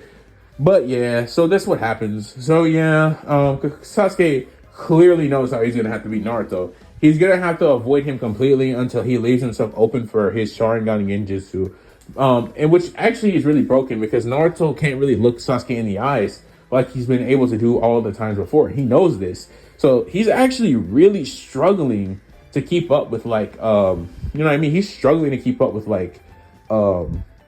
Sasuke to some degree because he just can't look him in the eyes. But this is when Naruto gets the bright idea to just make clones, which he does, which would help him take out Sasuke. But Sasuke would actually think he landed a genjutsu on Naruto, but he'd be revealed to be a clone, but it was an ecto clone, so he couldn't tell it was different from Naruto. Because in this time, Naruto can't really do the whole thing where you can't really tell it's him because he hasn't trained with the Shadow Clone Jutsu that much. In canon, where he was able to do that, it's his Ace Jutsu. He can use it like it's an Ace Jutsu, but it's not like his Ace Jutsu in this timeline because of all the powers. So yeah, he just sneaks Sasuke at this point, throws his own version of the Rasengan with Ecto Energy into Sasuke, one-shotting Sasuke, sending him flying into a wall, because that's way stronger than the regular Rasengan. I would say it's maybe 5 times stronger. It leaves a crazy mark on Sasuke's chest. And Sasuke's not in a near-death state or anything, but he's just cleanly knocked out by it, which would shock Might Guy and Kakashi and Rock Lee, because Sasuke hadn't even gotten to use the first gate yet. Clearly they could tell that, and he was only trying to use and he didn't even get to show off the Chidori, the Lightning Blade, in this entire fight, because he was just trying to avoid Naruto, get him in Genjutsu, and then he was gonna show off the Lightning Blade or Chidori at least, because that's he thought he would need that to take out Naruto with one attack. So yeah, that never happened. So Sasuke gets taken out pretty easily by Naruto. No shock, because this point, Gang is at Kage level. Honestly, at this point, learning the Rasengan and all that, and learning summoning jutsu. So yeah, with all that being said, this ends the tuning exams. Hiruzen announcing Naruto Uzumaki is the winner. The Proctor announcing he's the winner. And yeah, so Sasuke gets taken to the hospital. Sakura goes. They talk. They're getting close, and this is when we would end the tuning exams arc with Hinata and Ino both telling Naruto that he did great and they're happy he passed the tuning exams. This is when we see them both get into an argument later after Naruto leaves, to Hinata's dismay, because she didn't want to argue with Ino. She just, also didn't want to give up on Naruto liking her. So yeah. With that being said, this is when we fast zoom to Hiruzen calling all of these people in the office. He would call Sakura. He would call Naruto, Sasuke, and Shikamaru. Shikamaru, for your incredible intelligence, he would say, we're going to make you a tuning. Naruto, for your power, we're going to make you a tuning. But I know you're a Jonin. He says the same thing to Sasuke. He says, we know that, I've been told about Kakashi, S rank jutsu, but I can't make you a Jonin yet either, so you're going to be tuning. He says, Sakura, you're literally a tuning. You're definitely around the tuning level. You showcase tuning level capability with your Genjutsu. And in the first round, you were very powerful. I got to see more there. So I think you're tuning. I think you're tuning. Kakashi would be there and he'd be like, yeah, his whole team's tuning. He'd be feeling really good. And Shikamaru would, be the only one that's not on Team 7 to become a tuning. So yeah, with that happening, we would then flash forward to the next arc where Hiruzen is ready to retire and he tells them, Jiraiya, to go find Tsunade. So he goes and gets Naruto, and they will go and try to find Tsunade. So that's what we see happen next. in the story. Before Naruto leaves, though, Ino and Hinata both give him food again for his trip, and he's very grateful for this. So he eats and thanks both, and he leaves with Jiraiya. So yeah, that's what will happen. We will then see the events pretty close to the main timeline occur up until this point, except there's a major difference. The main difference being that, unlike in the original timeline when Naruto would have been training to learn the Rasengan at this point, Naruto actually will be trying to learn how to use his ice abilities. Now, I bet you might be wondering what I'm talking about. What do you mean ice abilities? Well, Naruto finally decided that he was going to train in Danny's powers and abilities. So he decided that he was finally going to learn how to use the ice powers that Danny possesses. So yeah, this would happen, and he would try to learn how to use these abilities. Ultimately, though, failing badly because, well, it takes years of practice to learn how to use these abilities. But yeah, that's what he would be trying to learn from Danny at this point. So moving forward on with the story, Jiraiya and Naruto eventually find Tsunade at a bar. You know how this goes. She's like, no, I don't really want to. I don't really want to go back to the village because I don't want to be Hokage. You guys can't make me do that. And they're like, okay, sure. Because in this timeline, Naruto wants to, he's thinking about Hokage, but he doesn't really think so highly of it. So he wouldn't really check Tsunade for not wanting to become Hokage. Jiraiya would keep trying to convince, and he would tell Naruto to go home. And this is when Naruto said, if you're really so determined to convince the old lady, then lady, what can I do that would make you interested in becoming Hokage? That's what he would say. Because, Naruto doesn't want to be here all day and night or whatever. He doesn't want to take a week or whatever. Because he's not trying to learn the Rasengan, like I said already. He already knows how to do that. So he's just trying to get up out of here. And so she's like, look, kid, there's nothing you can offer me to make me become Hokage or anything like that. And then Naruto's like, well, you're the legendary loser, right? So let's make a bet, and then you have to be Hokage or not. And that's what he would tell her. And she's like, what kind of bet do you even pose to me or whatever? Naruto would say, if I could beat you in a fight or whatever, or maybe land a certain amount of hits on you, I will basically make you come back to the village by those terms and rules. Tsunade thinking this kid is just, out of his mind and pathetic. He just thinks there's no chance in the world, like, that he has of beating her in a fight. Little does Tsunade know that Naruto has a crazy Kekkei Genkai, or at least what they think is a Kekkei Genkai. So bro has ghost powers, high level jutsu, and he has like the Nine Tails. Tsunade knows about none of this. This Nine Tails not really mattering that much, but just to keep that on the low, he has that too. So yeah, Naruto, like I said, I haven't said this out, I don't think once yet, but yeah, Naruto's busted, like he's crazy broken. So she's like, yeah, sure, we'll take that deal. And if I win, I get your little frog or whatever. And she's like, yeah, sure, whatever you want. Because he already knows he's going to beat her. Because, I mean, like him and Jiraiya fought one time, and Jiraiya literally had to use Sage Mode just to keep up with Naruto. I think it's very clear, like, who's on top here. Yeah, this is like an Anbu trained, like, you know what I mean? Like, Naruto. Like, this is the Phantom of the Leaf, you know what I mean? So they go out to like outside the bar or whatever, and they're like about to start fighting when Tsunade says that she shouldn't do this because this is like crazy work. Also, not to mention the fact that Tsunade is drunk, so this is gonna be even worse. So literally, she tries to like flick Naruto in the face just for him to face through it entirely.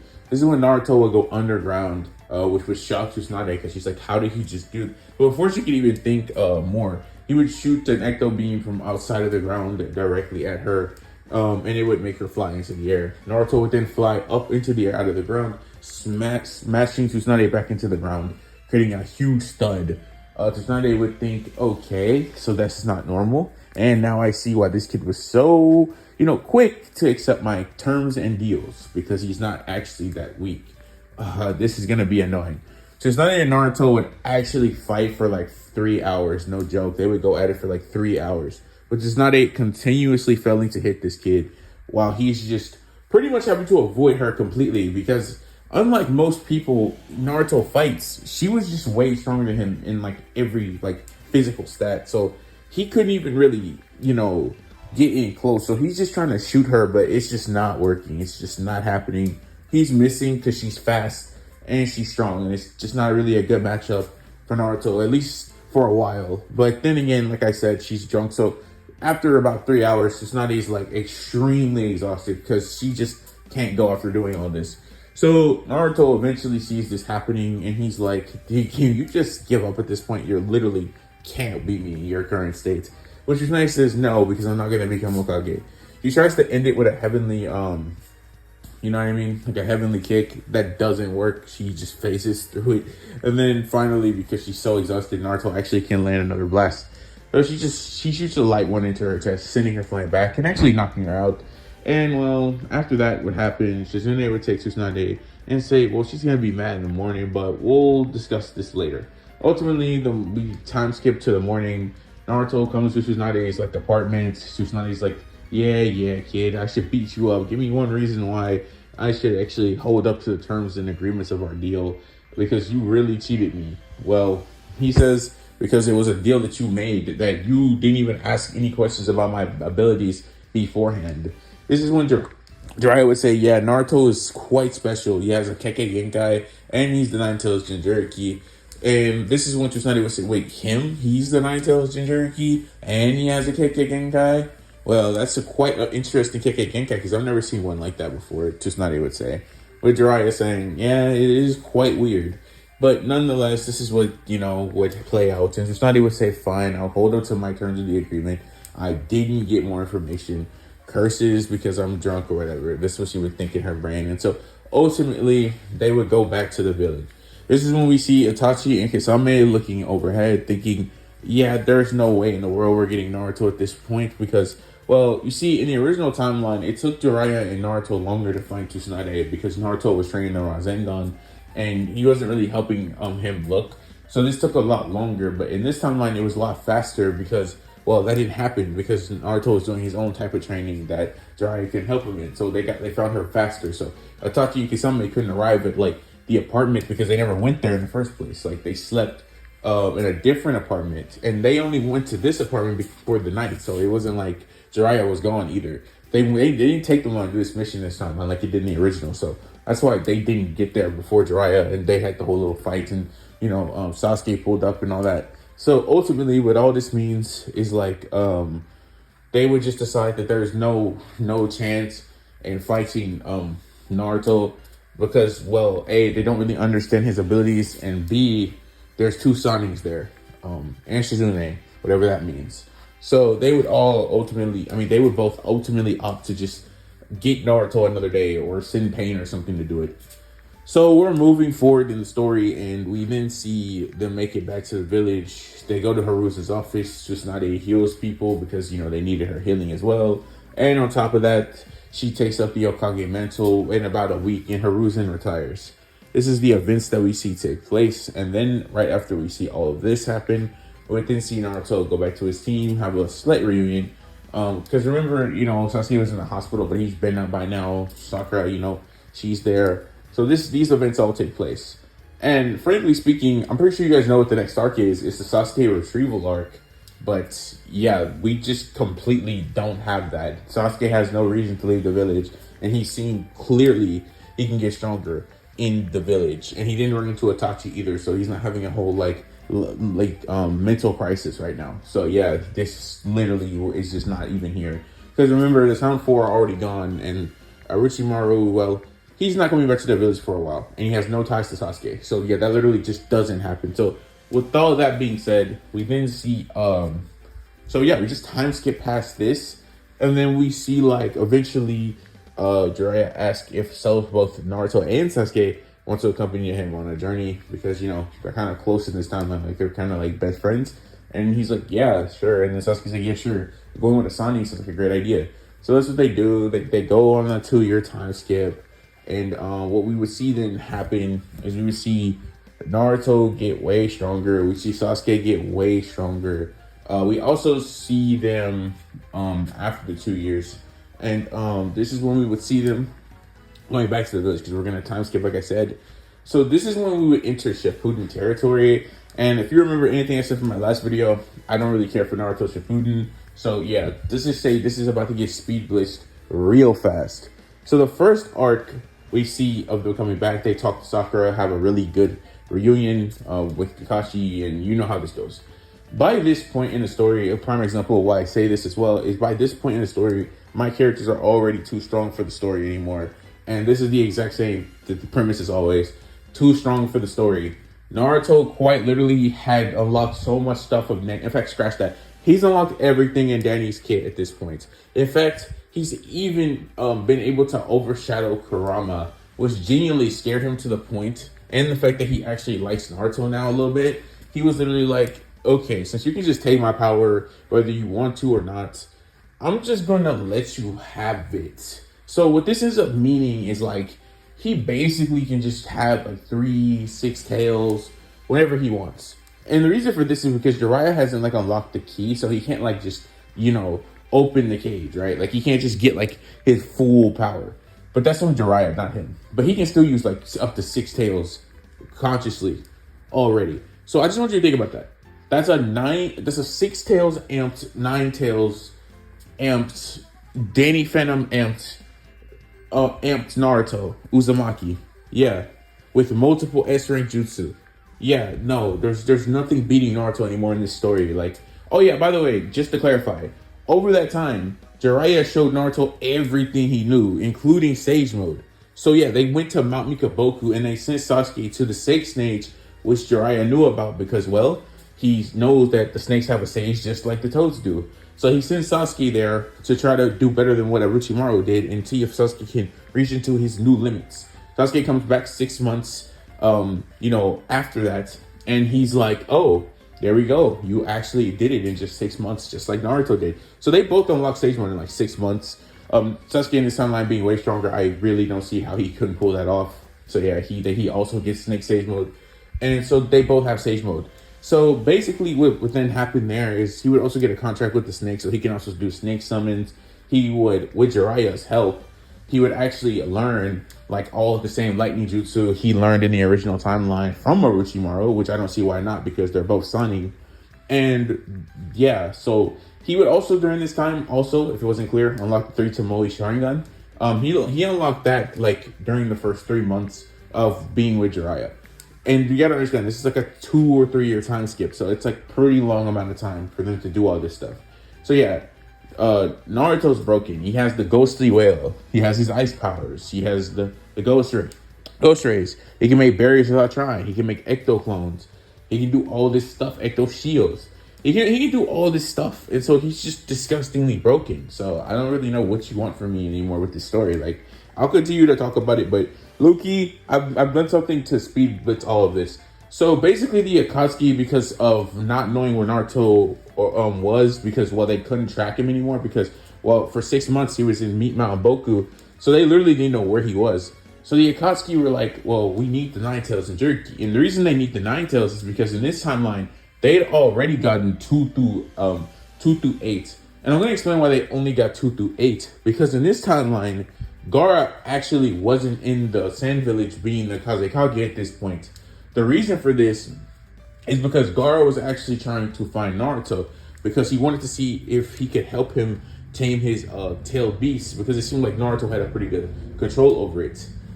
He learned this through who did he learn this through again? Oh yeah, Sakura. Yeah, he learned this through Sakura, who told him this. And Sakura learned this from Kakashi, and you know he goes on a chain.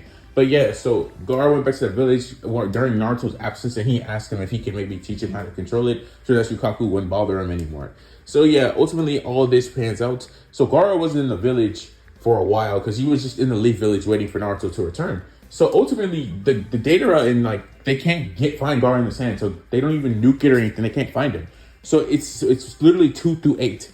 But yeah, that's insane because they sped up their plans. They've already gotten 2 through 8, so they only don't have Gaara. And they only don't have Naruto. So what does that leave you with? Basically, the Leaf Village has the last 2 Jinchuriki they need. And they already know how OP Naruto is. Okay, actually scratch that. They don't know how OP Naruto is. They only know how strong he is in name, and they only know how strong he is based off, what they know from Itachi and Kisame. And they don't know that Naruto will just become even more busted than they could ever hope or dream to compete against. And this is also not a good idea because Sasuke's there. And, well, he has a 3 Tomoe. He has multiple high-level fire style. He has high-level lightning. He has, his summons. He has Sage Mode. You definitely don't want to invade this village. You have Tsunade there. Oh yeah, Sakura also got way stronger. She already starting medical ninjutsu. She mastered that within like 6 months of even being under Tsunade's tutelage because she'd already read tons of her books. She had already started trying to experiment with the crazy punch strength. So she was already able to master that also in 6 months. Basically, Sakura is just at her end of Shippuden's self, the one that was able to punch Kaguya's horn. That's how strong Sakura is right now because she had already started all this stuff way earlier. And as far as her genjutsu and water style, yeah, let's just say her water style is like really broken now. Like it's so strong, like it can probably take out a Path of Pain. And she can probably take down 3 Paths of Pains right now in the story. And the reason for that is because that's base Sakura. Not talking about Sakura if she's using her Bakugo seal.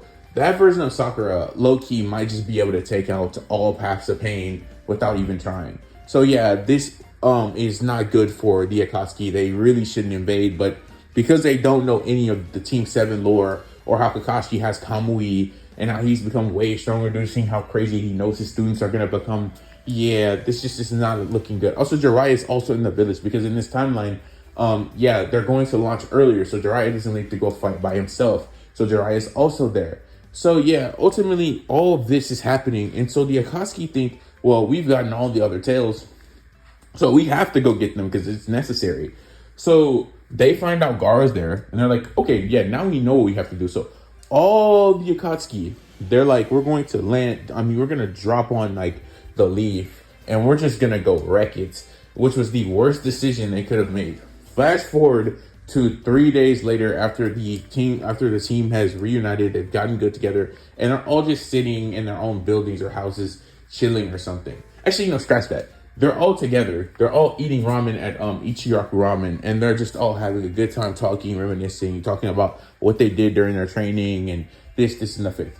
This is when Ino and Hinata would see Naruto for the first time. She's come back to the village in 3 days, and they would start hugging and swooning over him, classic anime girl stuff. So all of this would take place.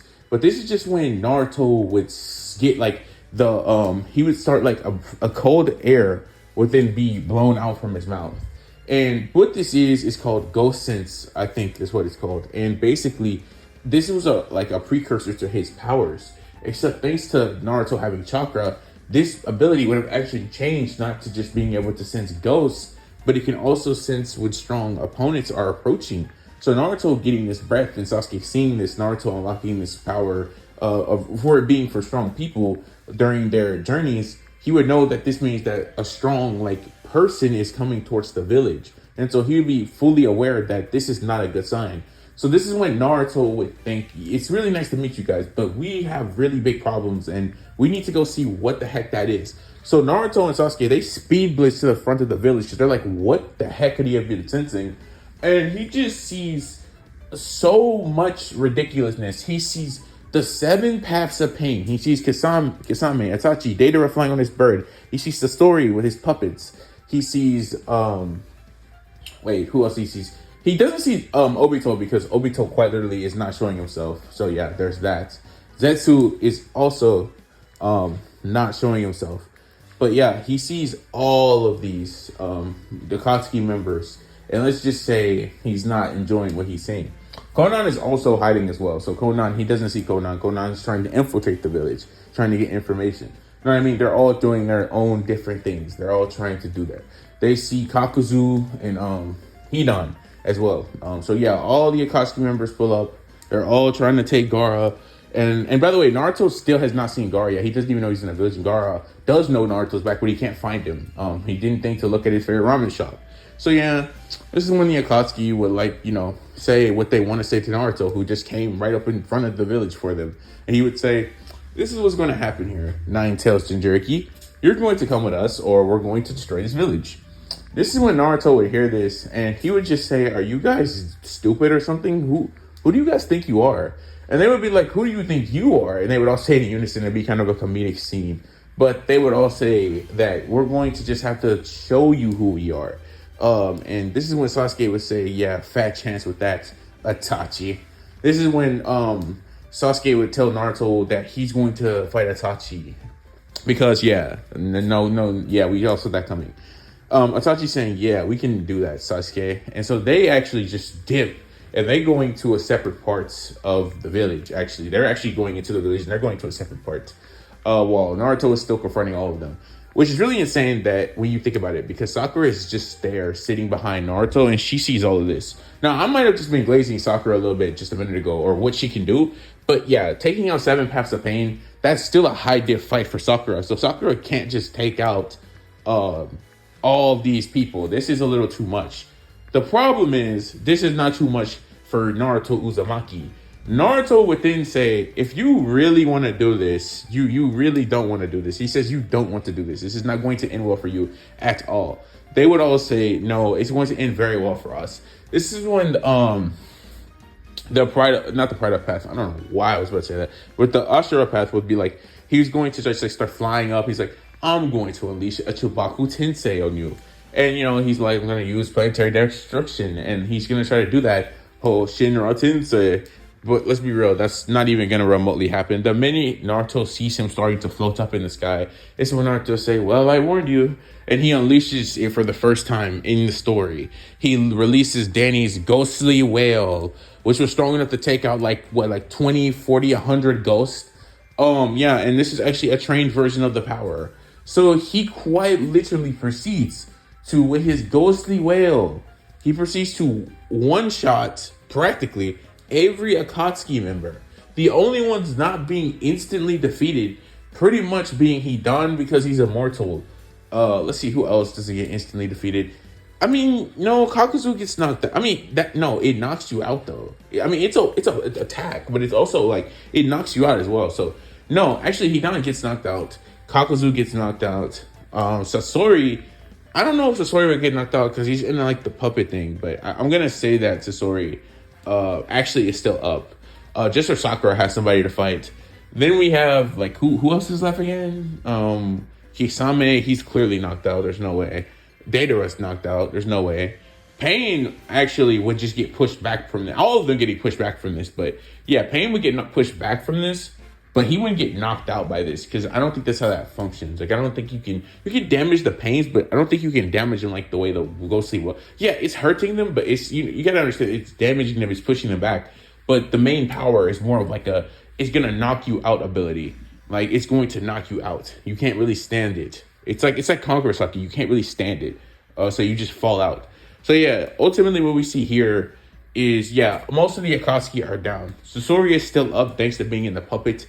And Sakura just rushes at him, breaking his puppet thing with one punch. And then Sasori reveals himself out of the puppet. This is when Sasori tries to attack Sakura, but there's no way you actually think that in end ESO Sakura is about to lose to Sasori, somebody she fought at the beginning of the series.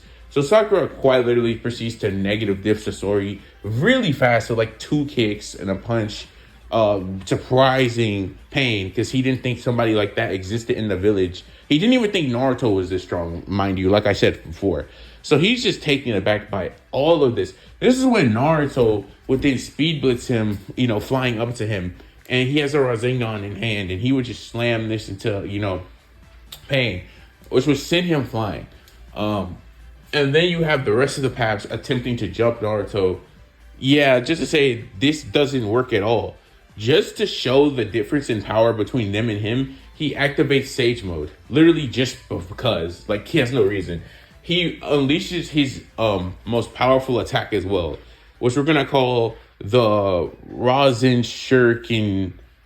No, the Ecto Rasen Shuriken. The Ecto Rasen Shuriken. That's what I called it. Yes. So the Ecto Rasen Shuriken emits from Naruto. Basically, it's imbued with Ecto energy, but it's literally just the Rasen Shuriken.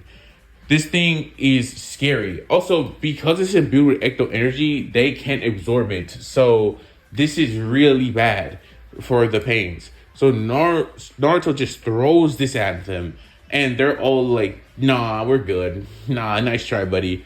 Yeah, no, every Pain gets destroyed completely. They all get atomized from the attack. And after they're all atomized, the Ashura Path gets up, and he's like, what the heck are you? Because at this point, Naruto's not even using full power. I would actually say this is like barely trying. So what he then decides he's going to do is he's going to go down there and he's going to just finish him off without even trying. So basically what he goes for is he is just like going to freeze pain or whatever. And the reason for this is he freezes him lower body and he freezes one of his arms. And he's like, I'm just gonna take this. And then he uses his sensory ability with Sage Mode to find where pain is. So he just knows where he is. And then he like literally just one shots it with like a ecto imbued like Rasengan, and he's just staying of Ashura. So yeah, Naruto thinks that those were the Akatsuki. I can't believe they took down 2 out of 8 tail beasts. Like they really were not like that. Any other like Akatsuki members that may or may not be up are just all instantly destroyed by a freaking another round of a Ecto Rasen Shuriken, because Naruto is not playing with them. They've been doing bad things. So they all get atomized. And once that's finished, he decides that he's gonna go see Nagato. So Conan, seeing all of this happen on a building in the leaf, would decide that she needs to go to Nagato immediately because this guy is broken. So she goes there. She doesn't even beat Naruto there. Naruto, having a Danny personality, feels kind of bad for Nagato, and he talks to him, talking about jutsu this, talking about jutsu that. They decide on some things. They agree on some things. Ultimately, Naruto says he'll create peace or whatever. Nagato just like, all right, I'm gonna peace out. Conan, so he dies because yeah. And once that happens, Conan is sad. This is when Obito just comes out of nowhere after Naruto leaves and is like, yeah, I'm just gonna have to take your Rinnegan. So sorry, no chance. Yeah, that doesn't happen at all. Naruto knew that was gonna happen the whole time. He sends Zetsu too with his ghost sense. So he just shows back up behind him in ghost form, like he can't even see him. And he just literally proceeds to, ask Zetsu, what does he think he's doing? And then he just destroys Zetsu with not even trying, and not even trying. And then he's also like, sees Obito, duh, because Obito's the one who I said was going to actually get them. So Obito's like, oh, so we finally meet Nine Tails Jinchuriki. By the way, thanks to Naruto destroying all the Akatsuki, like these 2 came out of hiding, and he forced pretty much all the rest of them to come out of hiding. So remember, I said these 3 went into hiding in the village, planning on Renekons and all that. Didn't happen. They never got Gaara either. Clearly, they weren't even there long enough. Naruto took them all out in like 10 minutes, literally 10 minutes. In fact, he took them out so fast that Tsunade didn't even know that the Akatsuki even were going to attack the village. Like, quite literally, he took them out that fast. So, after that happened, they decided that they were going to just, like, try to get the Rinnegan and use the others and just forget about Naruto and hope that Madara can beat him or something. Which, if newsflash, that's not going to happen. So, and in fact, that's not even going to happen. So, literally, Obito's like phasing, and he's like, yeah, not gonna hurt me or whatever. Yeah, Naruto says, oh, so you can do that too. So he just feels intangible, and he just overshadows Obito because, yeah, no. He would then literally overshadow Obito and just make him stab himself with a kunai. Literally, like he would just grab a kunai, stab it into Obito, then leave his body. With Obito going and thinking, what just happened? And Naruto would say, oh, I just overshadowed you and made you basically do self-harm to yourself, which is insane. So after that happens, Obito falls to the ground saying that he wanted to create the perfect world or something. I don't know. Naruto being less caring because he's doing all this over a girl that doesn't like him. So he literally just throws like another one of these Ecto Rasen Shurikens, and he just incinerates the entire area so that nobody can get his Rinnegan along with them too. So just destroys everything except Conan. Conan just leaves because Naruto doesn't sense any ill intent, and all this happens, and so he just goes back to the leaf. He remembers Sasuke fighting Itachi. He's curious, goes over there. He sees Itachi, and he's defeated, and Sasuke actually wins for real this time because, well, he has Sage Mode, High Level Fire Style, all this stuff, and in the battle he unlocked Mangekyo Sharingan. So, yeah, he learns that it's very dangerous, but don't worry because he's about to get the EMS, and, well, yeah. So, the Akatsuki get absolutely obliterated. So this does not sound like a good conclusion to a story at all because of how horrible this conclusion really sounds like. I mean, seriously, they just destroyed the strongest people in the world, like without even trying. So so Naruto also in his conversation with Pain will find out where the Gato statue is, find out where all the Jinchuriki are, so on and so forth. He saves all of them. He saves them, and he brings them back to their villages respectively. The people, not the because by the way, they didn't extract them yet because they were like, we should probably do that when we have all of them, but should we just carry out our plans completely? Kind of a plot device, but don't care. So that happens, and then we would see Naruto go there, and he's like, yeah, so that was that. Because he doesn't think this was a challenge for him at all. So after all of this is said and done, he goes back to the village again after this, because he left again. He had to inform Tsunade of everything that just happened, and Tsunade and Jiraiya could not believe their eyes when they heard that Naruto took down every member of the Akatsuki without trying, along with Sasuke only taking out one. Also, yeah, Sakura did take out one of them. So, yeah. And they actually had to lock up Hidan because he just regenerated. Because, well, he can't really get atomized. So, yeah, lucky he not. So, he's just stuck there forever. With that being said, we would then see, this being really it for the main story. Madara can't get revived because, well, they can't do that. And so, Kaguya doesn't get revived because, yeah, they can't do that. And so, yeah, this is the end of those events. At least in the main story anyways, because now we move on to the next part of this what if, which will be the final transition of this what if, but not the final moment of this what if that makes sense. So we then see it for the first time. It's been 6 years since these events took place. A crazy time skip, I know. So 6 years pass, and this is around when Naruto is how old would he be at this point? He'd be 23, something like that. So after all these years, he's finally figured out a way to make the ghost portal to go back inside of it so that he can, with tons of help. Finally, he started working on that. And if you want to know how he was even able to know this, well, Danny has a ghost portal. He knows how to make one. So he makes the ghost portal, and he's finally, it's complete. And he's I'm going to go and I'm going to make this so I can go and avenge Danny. So it's good and fixed, but he has 3 people coming with him to help him do this. He would have Naruto, Sasuke, Sakura, and Kakashi all willing to go. The portal is open, and yeah, so all that's happening. So they would all go through the portal pretty much. This is literally the events taking place.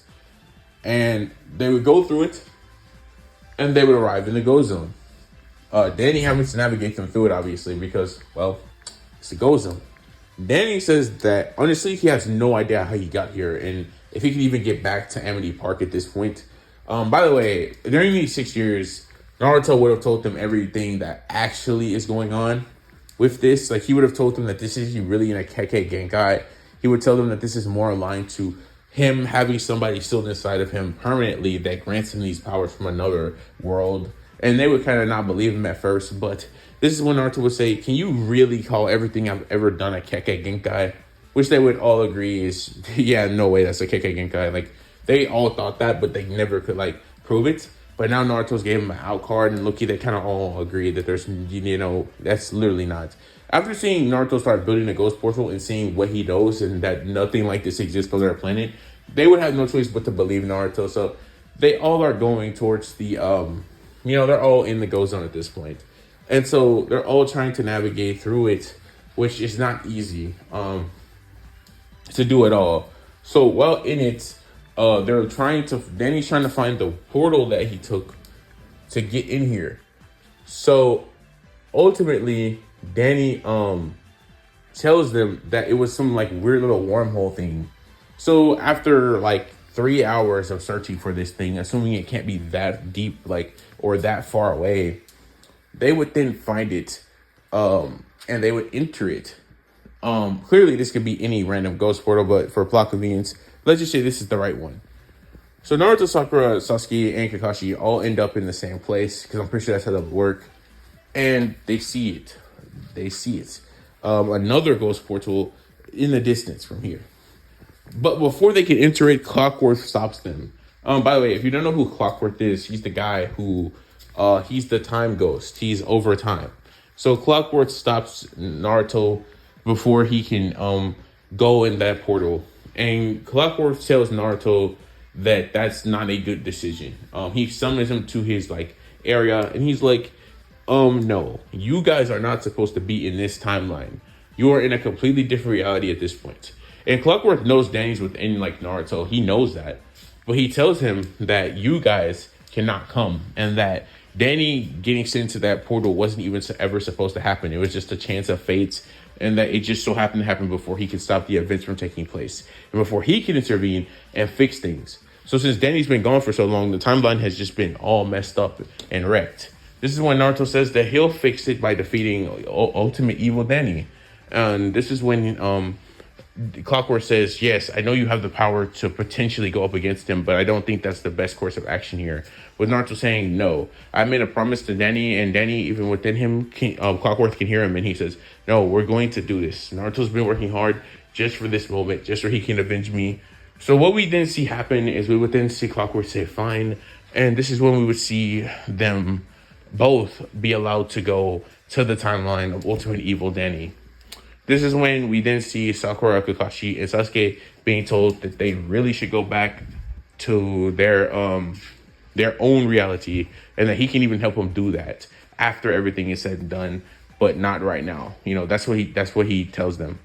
Clearly he didn't want to hear that. Didn't want to hear that, and didn't want to hear that. All three of them didn't want to hear that. But he says they cannot intervene in this. Naruto really shouldn't be allowed, but since Danny's within him and he can, kind of alter, everything should be fine, I guess. That's what he would be thinking anyways. So ultimately what we would then see happen is we would then see Naruto appear, and he would tell Clockwork it's time, and Danny it's finally time to get revenge. This is when they enter the portal, and finally for a long, long time we see Amity Park, and now Naruto is within Amity Park. This is when he would then immediately fly off, speed blitzing around, trying to find Ultimate Evil Danny, forgetting to even ask Clockwork where he would be at. But this is just when out of nowhere, a green bolt of energy would just be sent flying, like sent Naruto, and it hits Naruto, and he'd just be sent flying into like 2 buildings. So after this happens, Naruto would say, well, I guess he found us. This is when Naruto will look up to see Ultimate Evil Danny as he says, yes, finally, you come back so that I can destroy you. Evil and all that good stuff. So he's like, I'm going to make sure I finish you this time. Instantly knowing this is Danny, even if it's a different person, wanting to question what happened, but not questioning what happened. This is when we would see Ultimate Evil Danny about to face off against Naruto Uzumaki of the Uzumaki clan. And I know you guys may not want to hear this, but yeah, Ultimate Evil Danny, low key, with all this time, all these years, and all the potential that Danny normally has, along with Vlad's powers, yeah, he low key is stomping Naruto. And I know this sounds kind of crazy because I said how OP Danny powers makes him, but if you really think about it, Danny's powers are literally the same thing Ultimate Evil Danny has. He has the same powers. Throw that on the fact that he has Vlad's powers, and throw that on the fact that he's been training for this long, waiting to destroy Danny. Literally, the only difference between Danny then and now is that literally nothing. Naruto's only unlocked everything Danny could do up until the point that he fought him. So Danny's powers are literally just at the same level they were before. And the only difference being Naruto has chakra and that he has chakra abilities. But if you really think about it, he's just as strong as Danny was before he left. So Naruto really isn't that strong compared to him as compared to everybody in the ninja world. So Naruto is low-key getting cooked right now. Like, low-key, I'm not lying. He's getting destroyed. Really bad. So this happens for like a good hour, with him basically being able to do nothing. And Ultimate Evil Danny says you shouldn't have come back, which low-key sounded like a pretty good point because this dude's getting mollywopped. But Naruto gets up and says, no, I have to do this. I will do this. So he fires the first Ecto Rasen Shuriken at Evil Danny, who would be confused what this attack even is. By the way, I'm not making this up. He was getting beat up for like an hour before he was able to even throw this attack. So yeah, it really should show you like the difference in strength.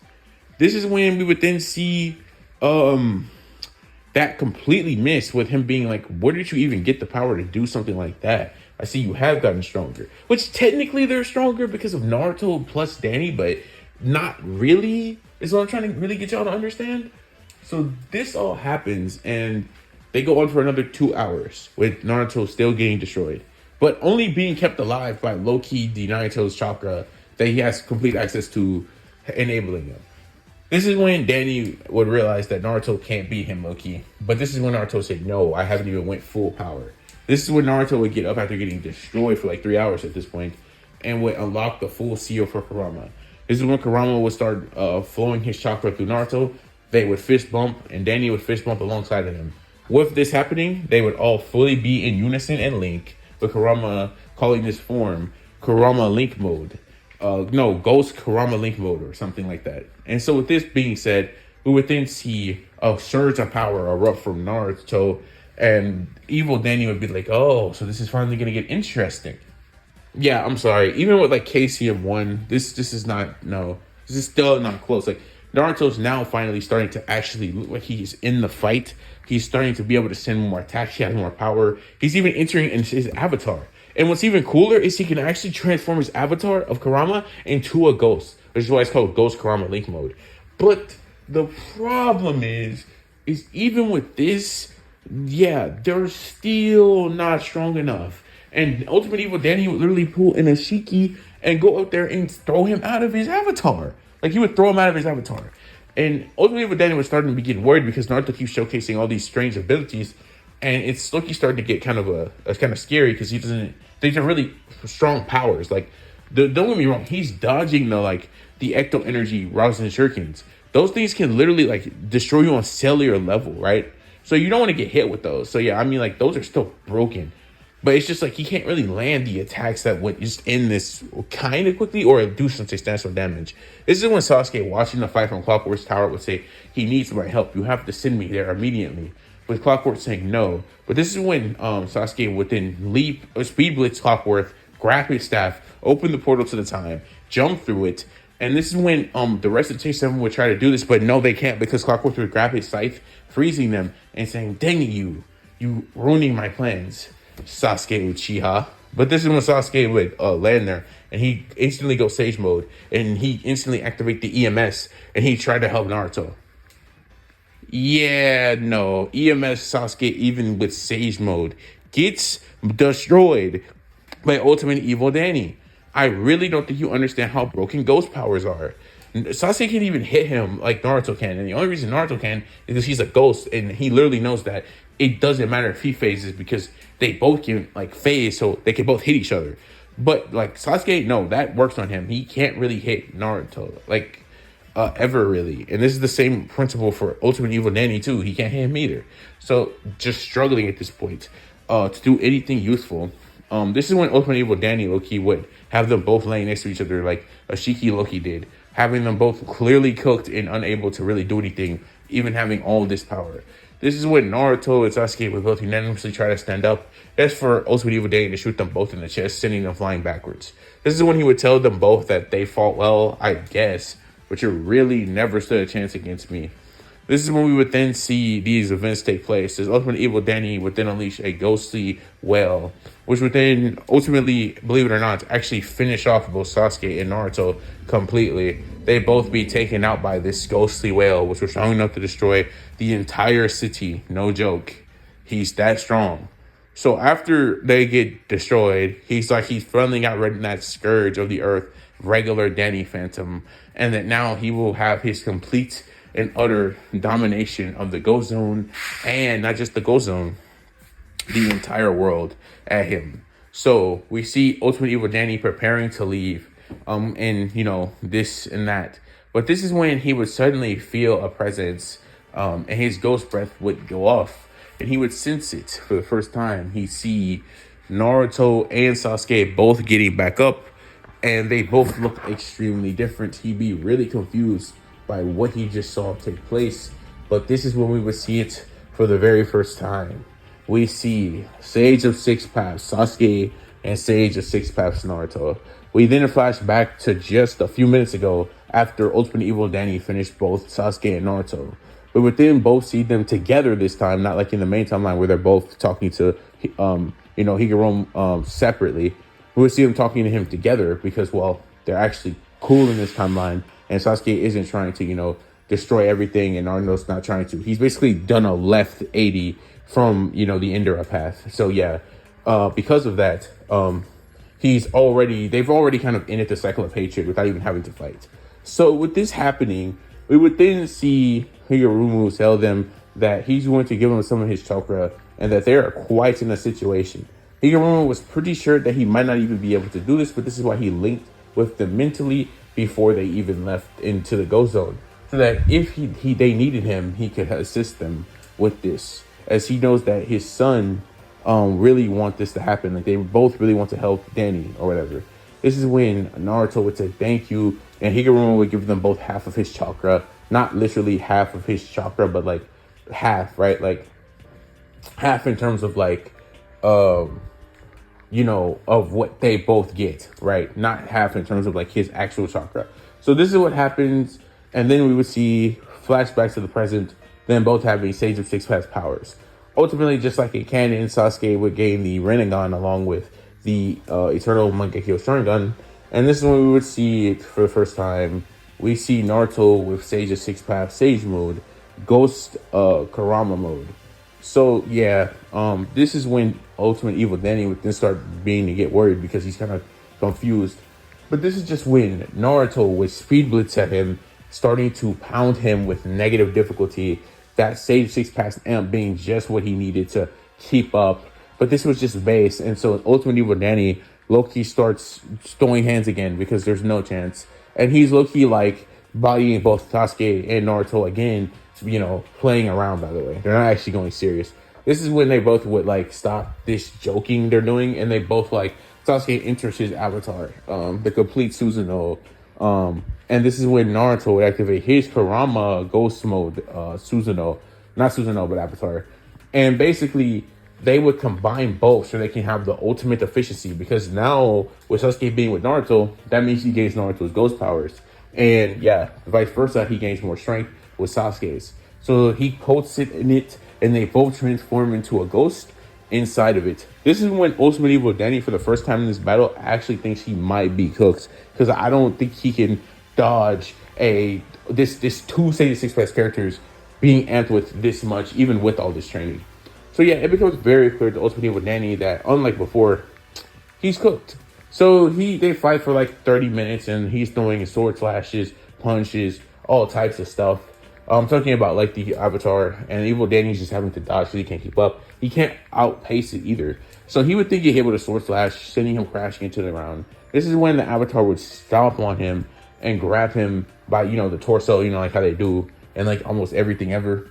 This is when they would say, your reign of terror has come to an end. This is when both Naruto and Sasuke would jump out from their avatars. And this is when, while it's holding them, they would use the Sun and Moon seals to seal Ultimate Evil Danny away back into the same thing he was sealed in before. A Clockwork's like time thing. I don't remember what it's called, but he would seal them in there.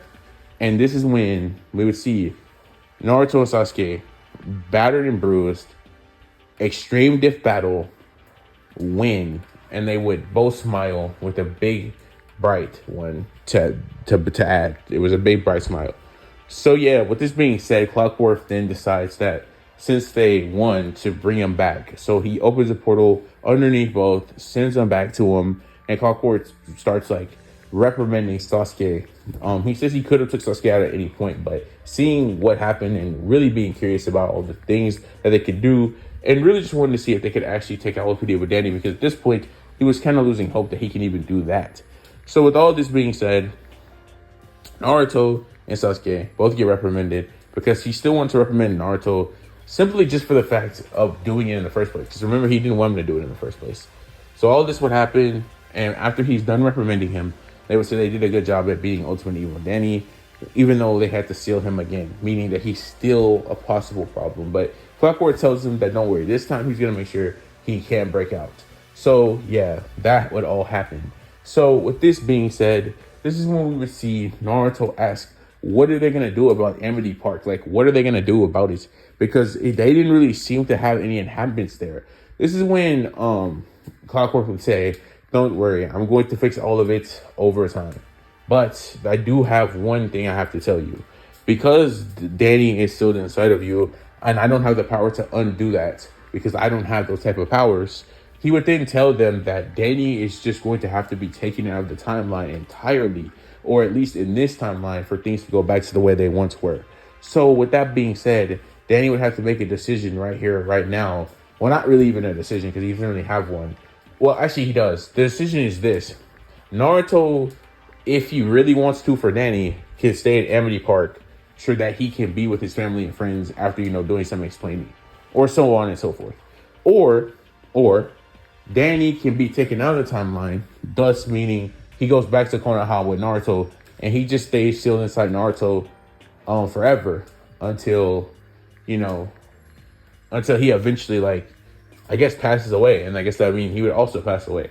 So yeah, basically he can either like ask Naruto to stay here in Amity Park with him still being sealed, because there's no way for him to get out, or if he really wants to, he could just go back to Konoha.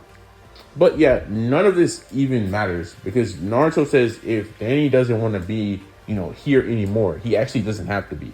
Naruto says he's actually looked at some seals and he actually thinks he can unseal Danny from within him, and that he can do that for him. But this is when Danny says that, honestly, no, Clockwork, just remove me entirely from the timeline. This is when Clockwork would be shocked, and so would everybody else. But this is when he would explain his thought process. Ultimate Evil Danny was him from a separate timeline that went evil, meaning that he thinks maybe it would just be better if Danny Phantom was no longer in Amity Park. Besides, it's not like you're going to completely remove me, right? You're just going to completely remove me from this timeline. And considering the fact that I've done so much worse than good and had to try to make up for it, I think it's fair that if in this timeline, I'm no longer there. This is when Clockwork would say, all right, Danny, if that's the way you see it. Not even trying to argue with him because he's had these thoughts for like years now. So he's pretty good with all his thoughts. So this all happening, Naruto would say, I guess we're going to be friends forever, I guess. Laugh, laugh. This is when they say, yeah, I guess so. I guess you're not the worst roommate in the world. Neither are you, stupid fucks. This is when Kurama would get mad at Danny. Still not kind of liking him, but liking Naruto to some degree. Although they would kind of be able to work together at least. Oh, this is when all this would happen, and he would send all of them back to Konoha through the same ghost portal they used to get here. This is when we would then see the last transition of this what if, and then we would see like the final moment. So just for some comparature, the next year would be 7 years after that, right? So we would then see Toneri try to take over the moon or something, and Naruto would go there and one-shot him. This is when we would then, get back into the actual epilogue. I just wanted to clear that up because, as I said, 6 years, and it was 7 years after the main story's end, right? That Toneri was going to destroy the moon. Then, yeah, 1 more year later, that's what would happen. Naruto would go up there, one-shot him. So, with all this being said, we would then see it as these events would play out in order. After many years have passed, Sasuke and Sakura got really close to the point. Well, they were boyfriend. I didn't mention this. They were boyfriend and girlfriend, like, during all of this. That happened, like, after Sasuke came back after, like, his training. And now they're married. We then would see Naruto looking at the Hokage mansion, officially deciding that he's not going to become Hokage.